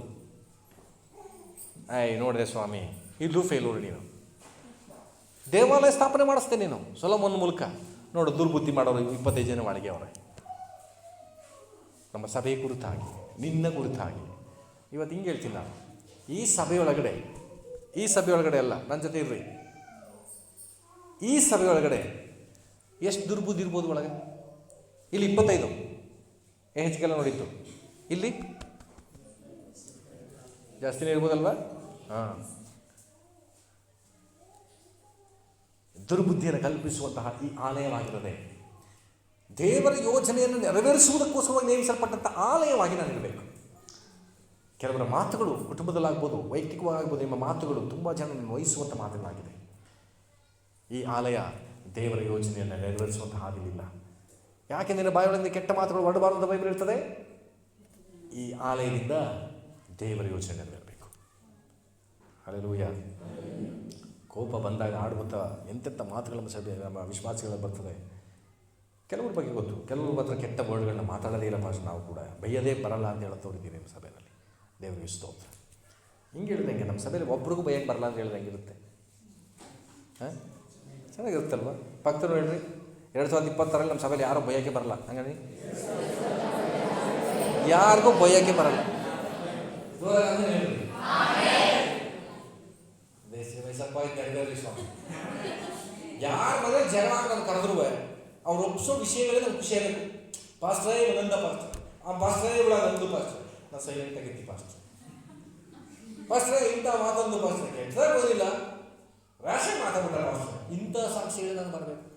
ಆಮೇಲೆ ಇಂಥ ಮಾತನ್ನ ಪಾಸ್ಟ್ರೇ, ಆ ಮಾತನ್ನಂತೆ ಬಾಯಿ ಹೇಳಕ್ಕೆ ಆಯ್ತಿಲ್ಲ ಪಾಸ್ಟ್ರೇ ಅನ್ನೂರು ಅವ್ರ ಅನ್ಸಲ್ಲ. ಕೆಲವು ಮನೆಗೆ ಹೋಗಿನಿ, ಹೇಳೋ ಪಾಸ್ಟ್ರೇ ಅದನ್ನ ಹೇಳಕ್ಕೆ ಆಯ್ತಿಲ್ಲ ಪಾಸ್ಟ್ರೇ. ಎಂಥ ವಿಶ್ವಾಸ! 2026 ಇಂಥ ಕಂಪ್ಲೇಂಟ್ಸ್ ನನ್ನ ಸಭೆ ವಿಶ್ವಾಸಿಗಳ ಬಾಯಿಲಿ. ಆಮೇಲೆ ಜಗಳಾಡಿ, ಬೇಡ ಅಂತ ಹೇಳಲ್ಲ, ಜಗಳ ಇಲ್ದಾರ ಮನೆ ಇದ್ದ ಜಗಳಾಡಿ, ಆದರೆ ಕೆಟ್ಟ ಮಾತುಗಳು ಮತ್ತೊಬ್ಬರ ಮಾತು ಹೃದಯವನ್ನು ಗಾಯಗೊಳಿಸಿದ ಕಾರಣ ಇದು ದೇವರ ಆಲಯ. ಈ ದೇವರ ಆಲಯದ ಮೂಲಕ ದೇವರ ಯೋಜನೆ ನೆರವೇರಬೇಕು ಎನ್ನುವಂಥ ಹಂತದಲ್ಲಿ ನಾವಿರಬೇಕಾಗಿದೆ. ಆಮೇಲೆ ಹಲ್ಲೆಲೂಯಾ. ಸಮಯ ಮುಗಿದಿದೆ. ದೇವರ ಚಿತ್ತ ಇದ್ದರೆ ಇದನ್ನು ಮುಂದುವರಿಸ್ತೇನೆ. ದೇವರ ಯೋಜನೆ ಸಭೆಯ ಮೂಲಕ ನೆರವೇರುವುದಾಗಿದೆ. ಆ ಸಭೆ ಯಾರು? ನಾನು. ಈ ಸಭೆಯ ಮೂಲಕವಾಗಿ ನೆರವೇರಿಸಲಿಕ್ಕೆ ಈ ಸಭೆಗಳು ಪ್ಲ್ಯಾನ್ ಮಾಡುವ. ಆಮೇಲೆ ಗುರಿ ಇಟ್ಕೊಳ್ಳೋಣ. ದೇವರೇ ನಿಮ್ಮ ಯೋಜನೆ ನೆರವೇರಬೇಕ.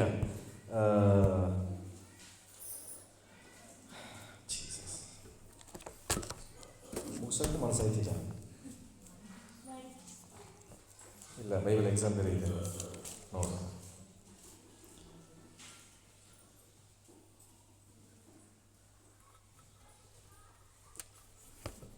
ಸಾಧ್ಯವಾದ ವಾರದಲ್ಲೂ ಇದನ್ನು ಮುಂದುವರಿಸಲಿಕ್ಕೆ ದೇವರಾತ್ಮನ ಕೇಳ್ತೇನೆ. ಓಕೆ ಅಂತ ಹೇಳಿದ್ರೆ ನಾನು ಅದನ್ನೇ ಮುಂದುವರಿಸಲಿಕ್ಕೆ ಮನಸ್ಸು ಮಾಡ್ತೇನೆ. ಕರ್ತನು ಈ ವಾಕ್ಯದ ಮೂಲಕ ನಿಮ್ಮನ್ನು ಆಶೀರ್ವಾದ